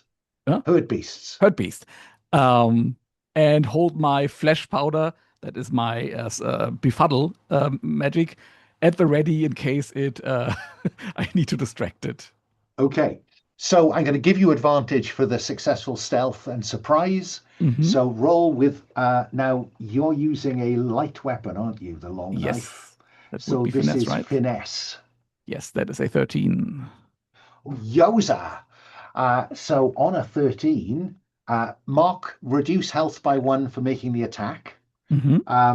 On a 13, so you succeed as well as you'd hoped. You choose 1. So how much damage does that long knife do? The long knife does 2 damage. That's the number in parentheses, right? Yeah, that's right. I'm not going to count the shield because I think you've got surprise on it. And then you get to choose. The GM chooses 1. Oh, no, sorry. You choose 1 on the 10 plus list. Go ahead. Is it take action or which move is it? It's take action. On 10 plus, you succeed as well as you hope. You choose 1. Let me just quickly read through the options. I think I would like to block all harm or consequences at me. At someone, something you sought to protect. I'm very happy for you to use that to have the herd beast break free and run into the night. Yeah. Or would you prefer to create an advantage? I think I would like to create an advantage. And maybe that is that the herd beast breaks free and causes a commotion, noise. People get alerted to what's happening. And so the brew is now looking round. And if you will grant me that, maybe I'm still obscured by the stampede. I will grant you that advantage, largely down to it being now worried about Mhm. getting away. Gazatan, there is chaos, and there is a stampede. Why wouldn't I there would be one? I would like to avoid being stampeded. Okay, so how do you do that? I think it is like bracing myself by the fire because I know that they're not going to willingly come rushing into the fire. They might jump over it or come around it. So I'm kind of bracing myself, aiming to use grit to avoid this incoming danger. So you can hear them before you see them, and then they emerge out of the darkness in the firelight, a wall of stampeding herd beasts. Um, let's see whether you hold your nerve. Roll Okay, plus grit. so that is a 5. That is a 5. Oh dear me. Okay. Um, I tell you what, I will let you roll a third dice on the grounds that your awareness skill might reasonably allow you to judge the best location once you see them. You are the most generous of GMs. So let me It's hit first that. session. And it gave me an error because I rolled it. I clicked F. No, there we go. It's a 6. So that would be a 9. So that would be a 10, Alan. There you go. Just how generous. I wasn't Oh, expecting to be generous that GM. generous. I wasn't That expecting to was be that generous. So on a 10 plus, you succeed as well. So you choose one. Block all harm consequence aimed at someone, something you sought to protect, or create an advantage to be exploited. So you are protected. this is who I want to protect. Okay, you are protected, but you get advantage. You succeed. You protected yourself. That's fine. You also get one of the choices, which I'm going to give you advantage, I think. I will use that advantage to To stay cancel protected. that sitting disadvantage I have hanging out there in the air. Thank you. I'll take that off the shelf and hide it Okay, for thank you. later. Um, um, Argrath, I think you are still engaged with a brew. Mhm. Um, you've still got some surprise. It's confused. The herd beasts are scattering. It doesn't know quite what to do. What do you do with this advantage? What do you think? What does it look like to me? What is the smarter play? Run or try for another stab? How would it does it look? I think you've taken most of its Hmm. its uh, Well, well, then I health practically away. don't have any choice. And I will try to cut it. Go for it. So Hmm. reduce health by 1 to take the attack and Hmm. roll plus finesse. Hmm. Um, and do I still get stealth advantage? Yeah, I give you advantage. Yeah. Thank you. Then that is a 8, 9, 10. 10. Ah, God, blimey, you guys are on fire. Talk about capable heroes. So on 10, you will take it down. Mhm. 10 plus, what do you want to be left with? Um, Remain kind of discreet? yeah, I think I'll take the advantage again, although I don't know what it looks like yet. Fair enough. But maybe just that I stay hidden if in case there are any other chaos beasts around. I go with that. But there aren't. Oh, okay.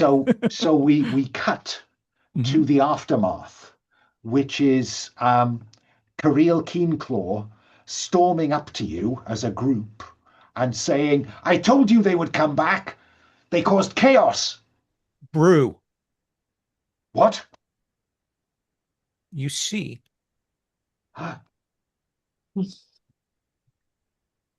And she So she makes the we, sign against uh, chaos. what is the lesson we have learned here? We have learned that peace is to be valued and that we do not throw accusations away and around like that. And that the servants of Duke Rone are here to protect you from chaos. And we cut back to Rongarth, where you are debriefing Dane or debriefing with Dane on Virkala. tell me how the Agimori arrived. What was their demeanor when they arrived with the bison? Yeah, I think they were because they said they were going to do it the next day, and the uh Morkanth, I imagine, are still sort of dealing with the aftermath of the stampede and everyone having scattered camp. So I think there's a little bit of the sense of arriving after a music festival and seeing, the trampled dirt and the Sweeping up. mud and uh, and yes, I think they were somewhat flummoxed to have arrived to a situation that was much more chaotic than the one that they'd left, despite the lingering threat of conflict. Surass, what was the Morkanth's reaction at the arrival of the Agimori with the bison?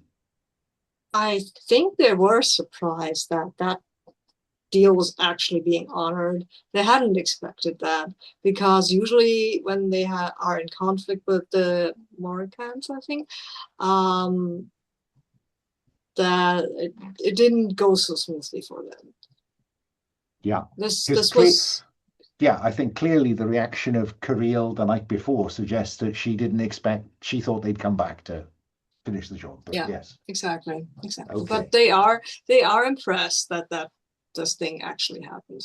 So Okay. Argrath, how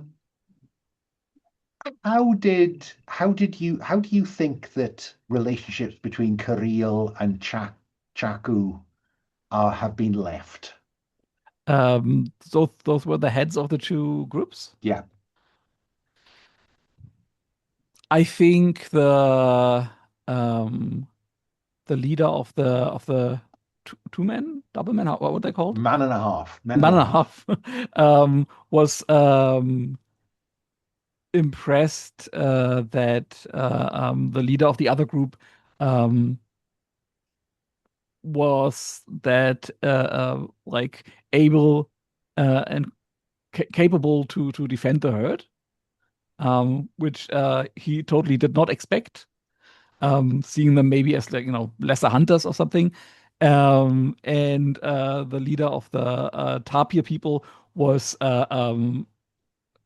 impressed that the man and a half stuck through with the deal. So they were probably kind of impressed with one another in a way they would not have expected at the start of the day.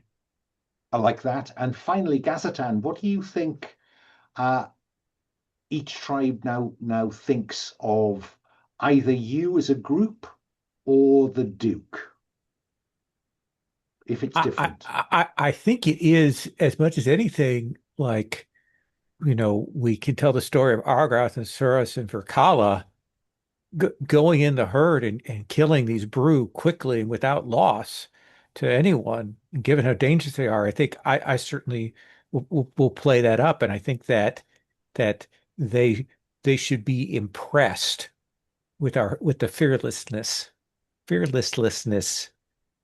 that thing, lack of fear that we demonstrated. And do you think that's both Kirill and Chaku, or do you think there's any difference between how they feel? Oh no, I think they both understand just how dangerous chaos is, and uh, that we were ready for it. Outsiders, Mm. outsiders from outside these lands, soft city folk and such, and we did what needed to be done.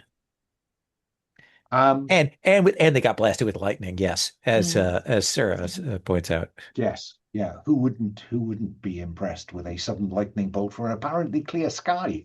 Mhm. Um, and I think I'll add to that they are both concerned, and they shared that concern with you, and you will share that with Dane. They are concerned that there were brew in the vicinity, that these creatures of chaos were to be found here, because both of them do not like that. Nice. And that is our mission. But now we've got downtime. So Ooh.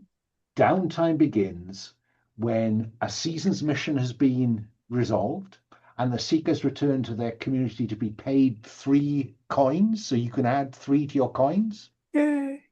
And then downtime begins with each seeker saying why or how their experience during the mission granted them a greater understanding of a particular rune. If this not your own rune, this is some other rune that you don't currently have familiarity with, because there's a thing called found runes, yeah, on the sheet. If the GM agrees, the seeker adds it to their list of found runes.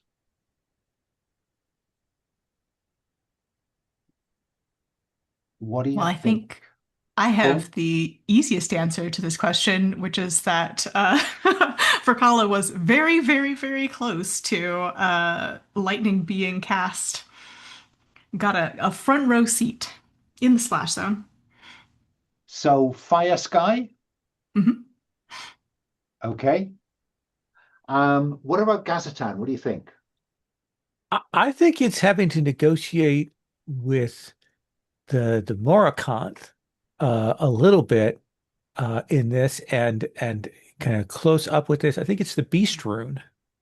I think that makes some sense. So if you want to select the Beast Rune as your first found rune, what about Argrath? The obvious answer would be darkness because it served me well. But I think that might have been my first actual skin to skin, if you will, contact with a brew. So I learned, or I saw what I heretofore only knew from stories, and I saw it in the flesh. So chaos would be my choice. I go with that. And what about Surass? I think I'm going with disorder because of the whole chaos. First among the Morkanth and then the stampede. That was nothing of that, and I've read my background here, and my people are very orderly, so this was a little unusual. It was. So by all means, select the disorder rune. And likewise, Argrath, if you want to, on row 19, found runes, the first drop arrow will allow you to go down and select chaos. In next season, when we come back, you will have an opportunity to, if you can invoke that rune, then that is a way to gain advantage. But okay, so that's the first bit of downtime dealt with.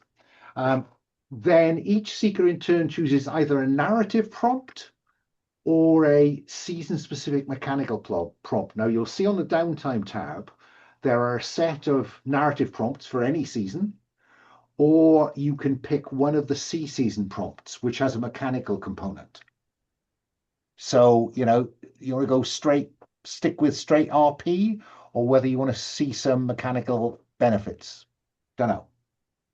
Give you a moment to give some thought to which one of those. And for each one, you will frame a short scene or vignette with potentially some existing NPCs or new NPCs. Who knows?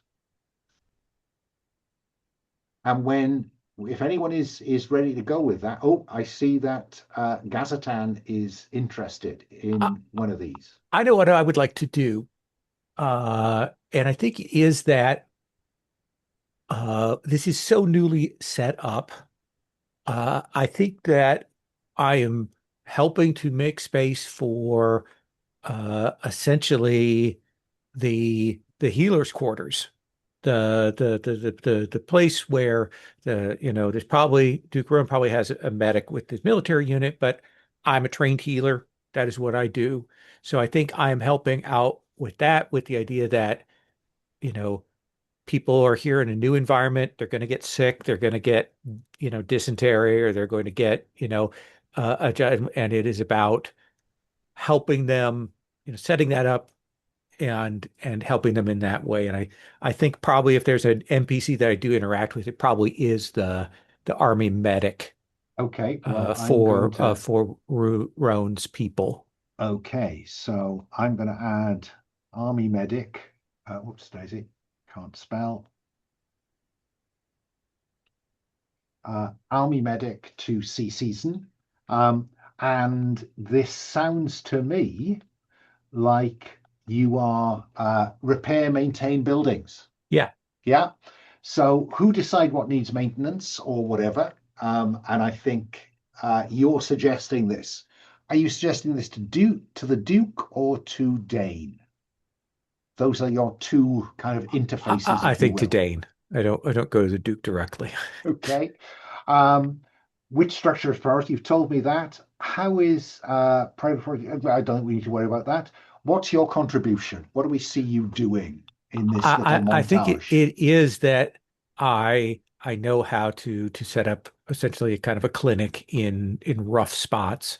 I have medical knowledge. I know about herbs and that kind of thing. And so it is getting that organized, gathering the materials that we need. The space is less important than it is having the tools. Is there any one of the other players who wants to play the NPC medic? I can play a medic, sure. Okay, let's have a Oh, little sorry, Dominic, conversation. did you? I was just stepping in. If you want to do it, No, go I ahead. want to do it. I like playing medics.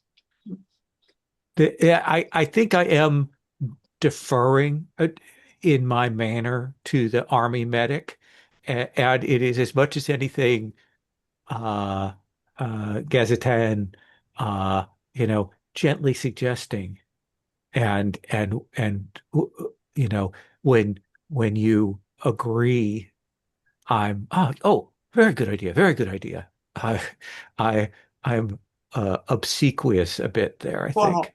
I think it's a female army healer, and I think she doesn't like obsequious. I'm sorry. She's more like, what the hell? You said you were a healer. Make your I am. suggestion and don't beat around the bush. I apologize. I've had to deal with people within the household before for whom a straight suggestion has been met instinctively with a dismissal. So I Ah, apologize okay. for No. misreading the situation. No, it's like talk straight with me, please. I have worked in the army, and when people start talking like flowery or stuff in a crisis, and I guess we're not in a crisis right now. So I'm writing down straightforward who doesn't tolerate bullshit. Yeah. As a starting point for that NPC, we'll come up with names and stuff. Yeah. But let's see how successful you are, Gazatan. All You right. have healing as a skill, Yes. so I am content for you to roll with advantage on that downtime move. Go for it. Okay. Let's see. That's an 8 plus 2 for wits is a 10. Well, so on 7+, choose one. Increase your community's spirit power by 1, or choose if population, wealth, or food is protected and can't be threatened this year. Let me look at the community thing here. The choice needs to be somehow connected to your activity. I think it is that we are invested in the spirit of the place.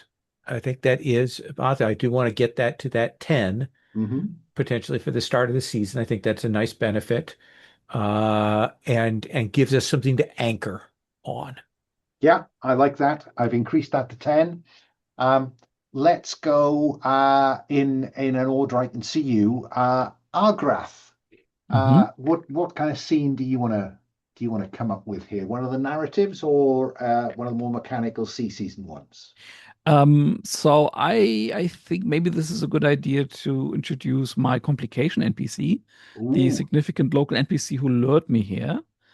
And I think that might be the local Daka Fal priest who is higher in the hierarchy than me, mere initiate, and who I came to learn from. And maybe that can be combined with the Pray for a Prosperous Year move, in that we are or plant seeds, either of them, and that we do like um, active community service, um, particularly with my aspect of being dedicated to man. That I'm not just judging the dead, but I'm also assisting the living. Okay. So we are going to create a single NPC who is uh, And let Daka me just Fal pick a random Sartorite name, Broyan. Royan. Or let's make her a woman. Let's call her Leica. Who is a Daka Fal devoted, which is further up the link with the god than you are. Mhm. And they're another Sartorite.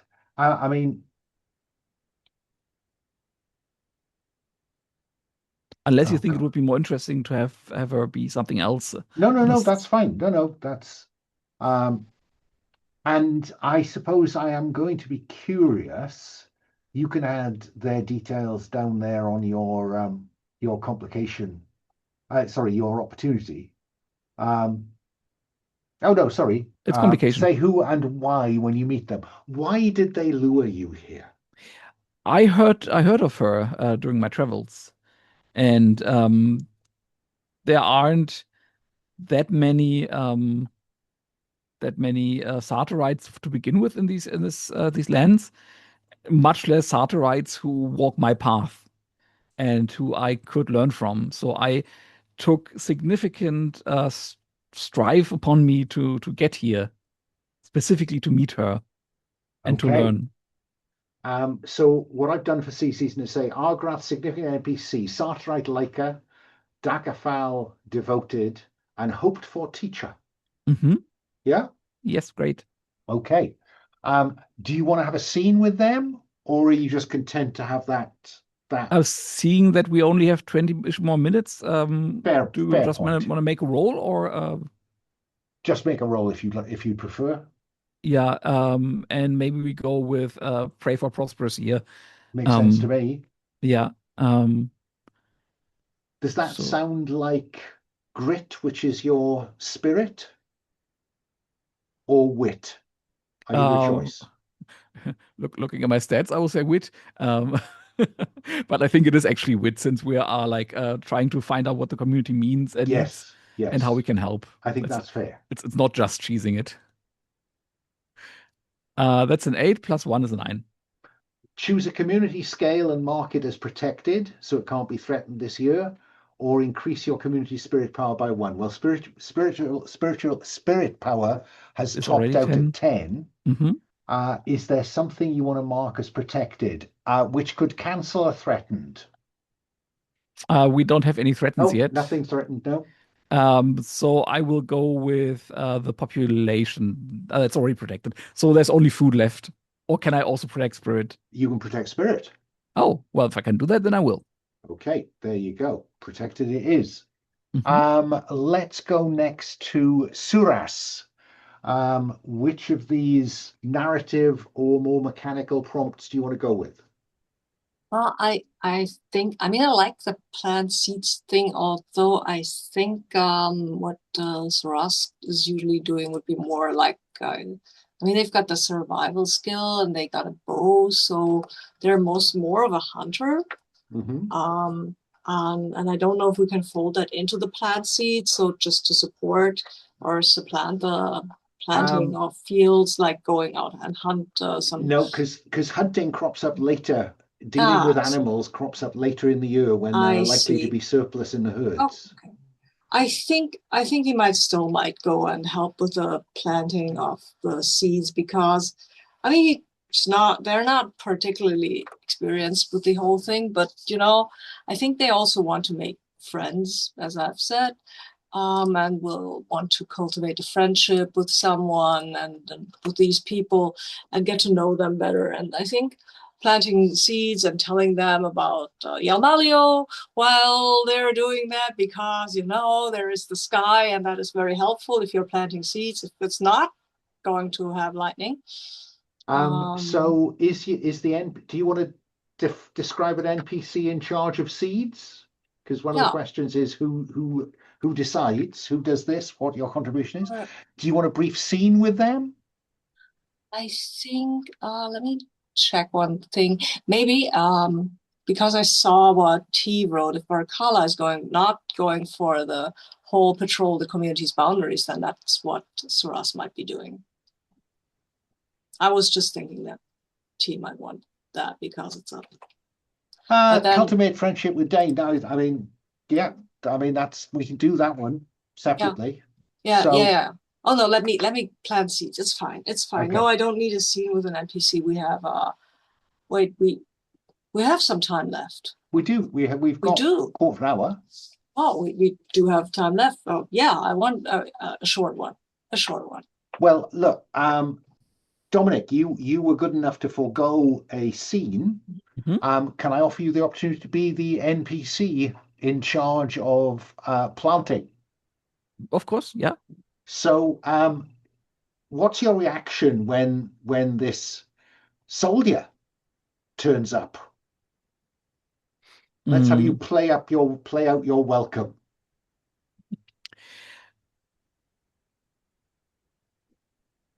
I imagine I kneel in front of you, not out of deference, but because I'm planting a seed, and I am looking up at you, squinting my eyes, and I'm saying, "Soldier, get out of my light. I'm doing work here." I did not mean to get into your light. I apologize. I am Surass, and not a lot of need for soldiers right now. So I thought I might help out here because standing around and looking at the distance is feel kind of useless because there are other people doing that. And I might help here. I mean, well, I would have imagined that there's always need for another pair of eye on the walls, but if you want to be helpful, why don't you go and use the strong shoulders of you and get that sack of seeds over here? And pointing at a really obscenely big sack. Well, I will try my very best, and I will go and struggle with that sack. I mean, yeah. And in that sense, I think he will, give you the most menial labor during the day. That is fine. Yeah, I offer to help, and that is something that, unless I think if it's something useless, oh hell, I don't know what is useless. I will go and you can. There might be busy work in there, but as he notices that you are not deterred and that you are also not tiring, he will warm up to you, and at the end he will say, as the sun sets, "You've been very helpful today. Would you like to come back tomorrow and maybe I can start teaching you the ways of the earth?" I would like that, and yeah, sure, because I know the ways of the sky, but the earth is new for me. Oh, well, you will find me here. Okay. I've written down NPC in charge of seeds, mischievous old man. Yes. Mm-hmm. Yeah. So let's see how that downtime move plays out. Plant your seeds. I think, given the description, I'm going to go with might. Okay. Because it seems to be heavy labor that you've been given. Yep. And does being warm help? Like warming up this old man? Yeah, I'll give you the benefit of that. Thank you. If I might butt in, the old man also was impressed by Surass not faltering. So maybe there might be a argument made for grit. True. Well, I'm prepared to go with grit for endurance. Okay. Thank you. Yeah. Okay. Din. There it is. It's an 11. Oh, dear me. Okay. Food is protected and can't be threatened this year, or increase your community's wealth by 1. I think food is already protected. No, it's not. Do we want more wealth, or do we want all our stuff protected? I don't know. You tell me. I'm asking the other people here. Well, if you're asking me, I would go with protecting food. Yeah. That's the basis of everything.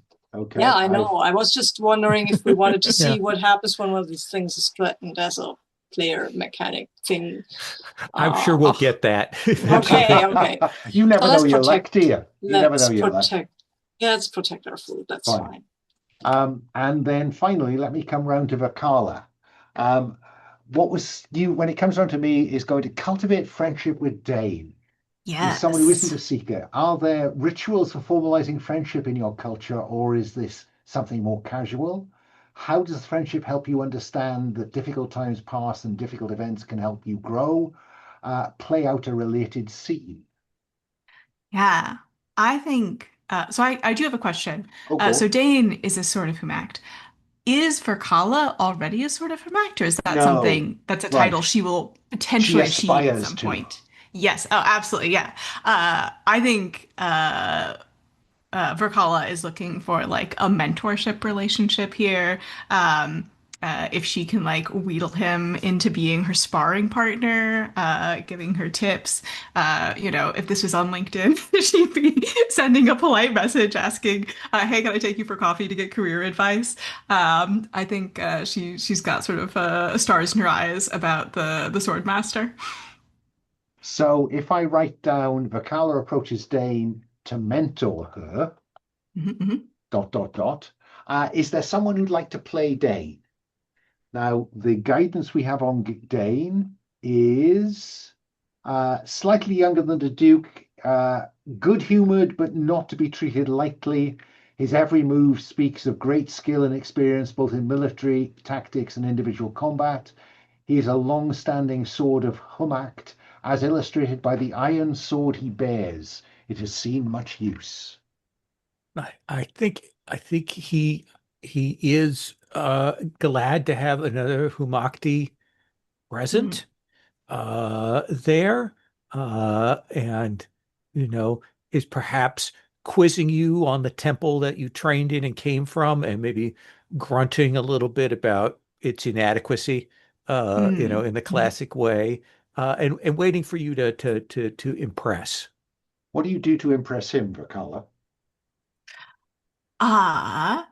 Yeah, I think she challenges him to religious combat.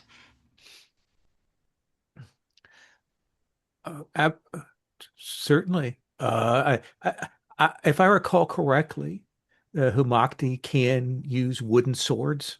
This very ceremonial thing for that.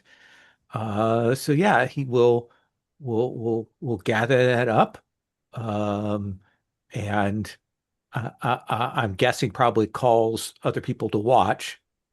Uh, Mhm, you think as much as anything, both to demonstrate his skill, but also to give you maybe a chance to mhm, mhm. impress, is he wants the Humakti to look good in this, I Yeah. think. That seems And reasonable. I think one of the people that is watching is Darrelly, Godspeaker, priest of the Seven Mothers, and this is who is suspicious of Virkala.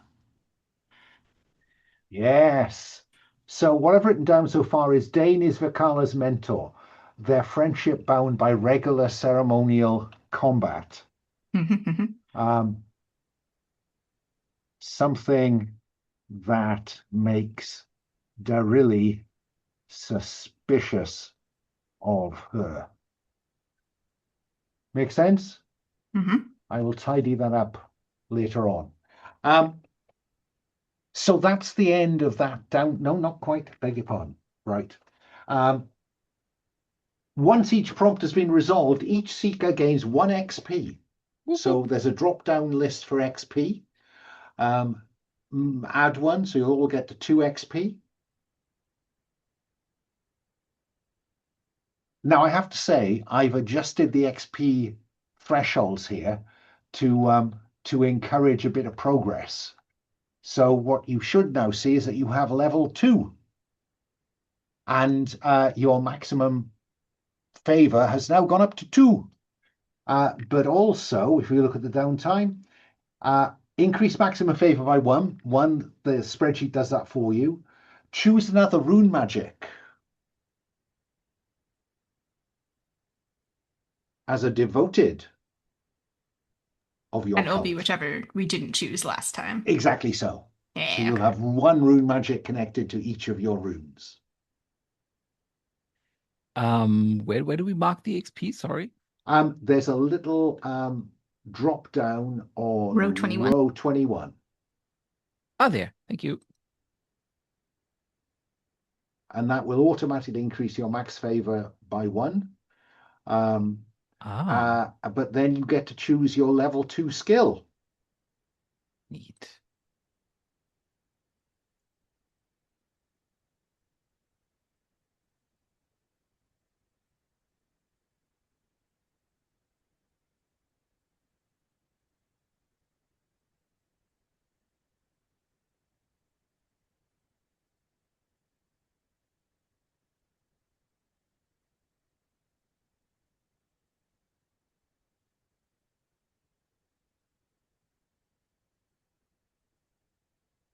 Well, it seems like I'm probably going to want to run away at some point, so I'm going to take athletics. I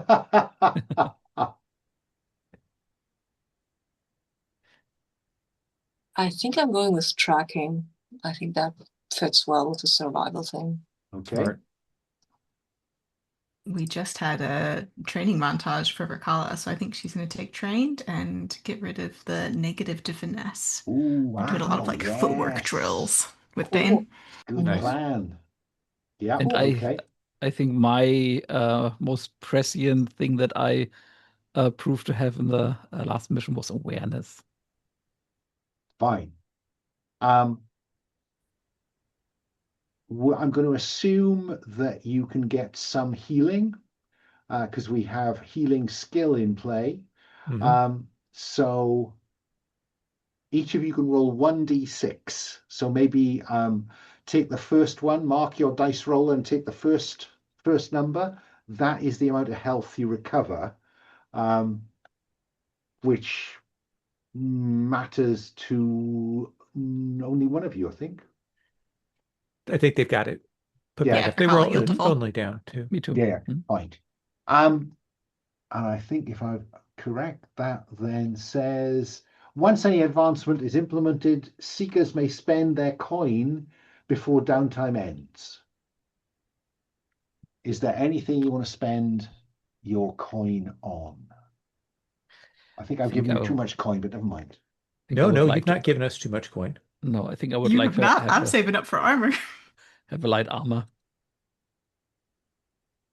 I'm going to buy a bow. Okay. I'm going to copy and paste So that from exactly so. Sabine's. Put it where one of your question marks is. Oh. Can we buy more spirit magic? Yeah.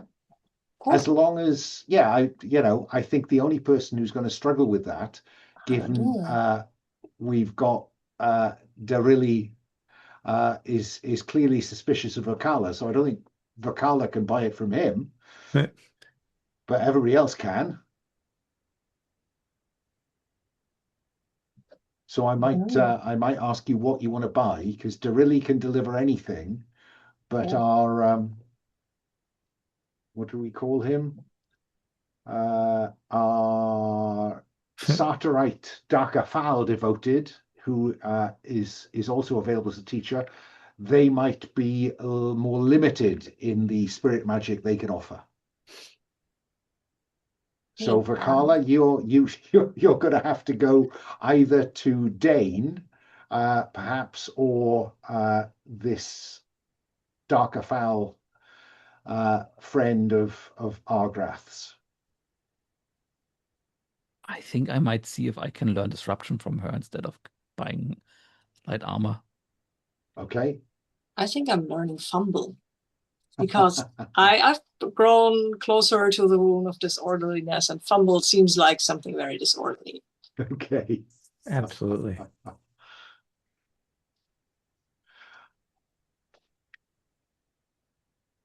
And then just adjust your coin appropriately.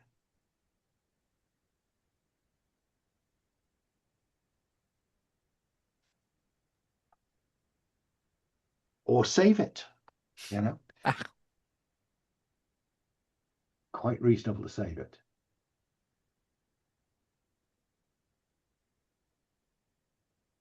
And I think 1, 2, 3, 4, 5. Oh no, still normal. 1, 2, 3, 4, 1. Yeah, Argrath still long knife, nothing else.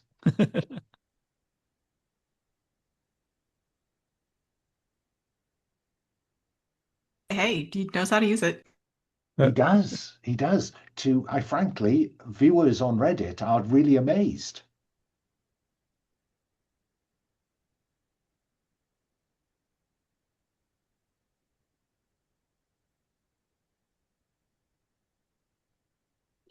Viewers on Reddit are debating if he should have used it in reverse grip or not. Okay, are we spent up? Are you content? mhm. No. Yes. And I bought deflect instead of disrupt. Okay. Um, we've got about 5 minutes for quick stars and wishes. I'm going to go to Lowell first because I know you need to Mhm. go. So, any stars, any wishes? I love it. I love it 100%. I'm absolutely here for it. 110%. Having been forever GM in this setting, for me, there is just a delight to being able to interact with these ideas and creatures and things in this context. So that is my absolute star. Uh, wishes. I'm just looking forward to seeing how this goes. I really like the downtime stuff. Like I'm here for that. I think that's a really clever set of mechanics there. So Well, super all credit excited. to Speed Rune and its author, whose name I have forgotten, forgive me, Aaron King. Yeah, I Uh, kind of had missed that when I looked at Speedrune before. I think I had been kind of looking at other parts of it and hadn't quite put together how nice that was. So very excited. what about you, Dominic? Any stars, any Yes, yes. wishes? It also does remind me of your Jotunweird setting creation stuff. You're really good with that. So stars for that. Particular and special star for Lau for stepping in the beginning when I and maybe also the others were a bit overwhelmed with the law part of it, and you just stepped in and took charge and started the negotiations. That was the right thing to do at the right moment. Um, really good. I sadly forgot the other two things that I wanted to mention, but those are the two that I can think of right now. Any wishes? No, thank you. Okay. Sabine, any stars, any wishes? Whoops. Yeah, stars for all of you. Fun session, cool characters. I would love, and this is a wish, to interact more with them. And I really liked the mission. I liked how it played. I really liked the downtime stuff. I liked Virkala going to Dane to be like have this personal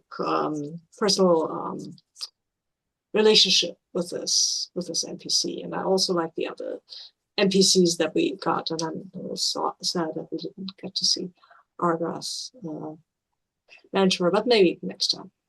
Okay. T, any stars, any wishes? Yeah, I had a lot of fun. Thank you for this introduction to the setting. I really enjoyed Gazatan just sort of staying by the fire and being like, not my job description. I thought that was very fun. I really enjoyed Argrath going all Assassin's Creed on a brew. Just solo, absolutely taking it out. Extremely effective. Can see why we keep him around. I'm enjoying Surass's sort of kind of bumbling chipperness. I can see Virkala and Surass being quite good foils for each other. And I really enjoyed the sort of initial conflict between the Agimori and Morkanth. I think it was a great setup, and again, just for me, someone who's not particularly familiar with the setting, felt like a very smooth on ramp. Great, great. Again, I have to give credit to the original designers of Borderlands because I lifted it pretty much whole cloth. Any wishes for next time, T? I'd really like to see more of Durali's suspicions, and also, you know, who was it who was drawn? It was Argrath, right?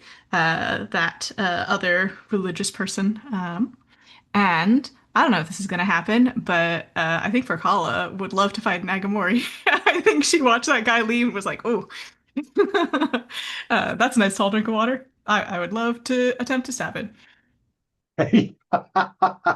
I'll see what I can do. Can I offer star both to Sabine for keeping an eye on our lines and veils, and for Lowell to help me get out of a hole? Appreciate it. Fair. Can I pass this? Can I publish this? Yeah. Of course.